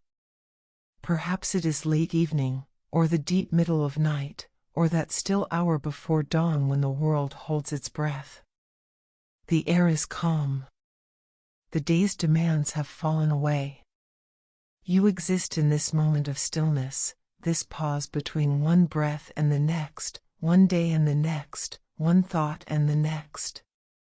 Above you, whether you can see it now or must imagine it, the river of stars flows across the darkness. It has been there every night of your life, will be there every night to come, constant and distant and impossibly beautiful. And within it, woven into its very substance, is the story you have just heard. Zhinu is there, in her chamber in heaven, working at her loom. Her hands move with practiced grace, selecting threads, passing the shuttle, creating the patterns that will become tomorrow's sky. She thinks of Niulang, as she always does. She remembers their time together, brief by celestial standards but infinitely precious. She carries the weight of separation and the hope of eventual reunion, however transformed that reunion might be. And somewhere in the cosmos, in a realm beyond easy description, perhaps Niulang waits, as he promised he would. Perhaps he exists now as a spirit, a consciousness, an essence that still holds the memory of love, still maintains the connection that death could not sever. Perhaps he looks toward heaven as he once looked up at it from earth, waiting for the patterns to shift, for the cosmic order to allow another form of meeting, another expression of the bond they share. The details are uncertain. The specifics are beyond mortal knowing. But the essential truth remains: love that is real, love that is deep, love that is constant. Such love does not end. It may transform, may take new shapes, may express itself in unexpected ways. But it persists. The river of stars above you is proof of this. Every night it flows across the sky, luminous and vast, a reminder that separation is not the same as disconnection, that distance is not the same as absence, that love can survive circumstances that seem impossible to overcome. You might be lying in your bed now, feeling the weight of blankets, the softness of pillow, the familiar comfort of your own space. You might be feeling the day's tensions beginning to release, your body settling into rest, your mind starting to drift toward sleep. And as you move toward that threshold, that boundary between waking and sleeping, perhaps you can imagine the river of stars above you, flowing in its eternal pattern. Perhaps you can imagine Zhinu at her loom, her work continuing as it always has, as it always will. Perhaps you can imagine the magpies, scattered across the world now, living their bird lives, but carrying within their collective memory the knowledge that on the 7th day of the 7th month, they will gather again, they will form their bridge again, they will serve again as conduits for connection between separated lovers. Perhaps you can imagine that somewhere, in the space between sleep and waking, between earth and heaven, between one form of existence and another, love persists. Not always in the ways we expect. Not always in the forms we recognize. But persisting nonetheless, enduring, continuing, refusing to be extinguished by time or distance or the boundaries that seem to divide one realm from another. The story of Zhinu and Niulang is old as the stars themselves in some tellings. But it is also new, renewed each time it is told, each time someone looks up at the night sky and understands what they are seeing. It is a story that belongs to the past and the present and the future simultaneously, because it speaks to something fundamental about human experience, the capacity to love across distance, to remain faithful across time, to hope for reunion even when reunion seems impossible. As you drift now toward sleep, as your thoughts become less defined and your awareness becomes more diffuse, you carry this story with you. It has entered your consciousness, has become part of the fabric of images and ideas that will accompany you into dreams. And perhaps, in your dreams, you will see the river of stars. Perhaps you will walk along a riverbank under a sky filled with light. Perhaps you will understand, in the way that dreams allow understanding, that love is stronger than any force that tries to separate it. The world is still. Your breathing has slowed, deepened, become the rhythm of approaching sleep. Your body is relaxing, releasing, letting go of the day's weight. Your mind is quieting, settling, drifting. And above you, always above you, the river of stars flows on. Zhinu weaves her patterns. The magpies remember their purpose. The story continues, written in light across the darkness, visible to anyone who looks up, meaningful to anyone who has ever loved, ever waited, ever hoped that connection could survive despite all the forces arrayed against it. The story has no ending because the best stories never do. They continue, they persist, they live on in the telling and the retelling, in the sky above and the hearts below, in the work of celestial weavers and the faithfulness of mortal cowherds, in the impossible bridges built by willing birds and the love that makes such impossibilities necessary. Sleep comes now, gentle and inevitable. The story fades from your conscious mind but remains woven into your deeper awareness. You rest beneath the river of stars, held by the earth, connected to the sky, part of the great pattern that includes Zhinu's work and Niulang's devotion and the magpie's yearly service. The night is quiet. The world is still. The story continues, as it always has, as it always will. And you, hearing it, carrying it with you into sleep, become part of its continuation, part of the great pattern of love and separation and reunion, part of the fabric of meaning that the weaver creates with each passage of her shuttle, each selection of thread, each moment of remembering what was and hoping for what might still be. The river of stars flows above you. The story lives within you. And all is well.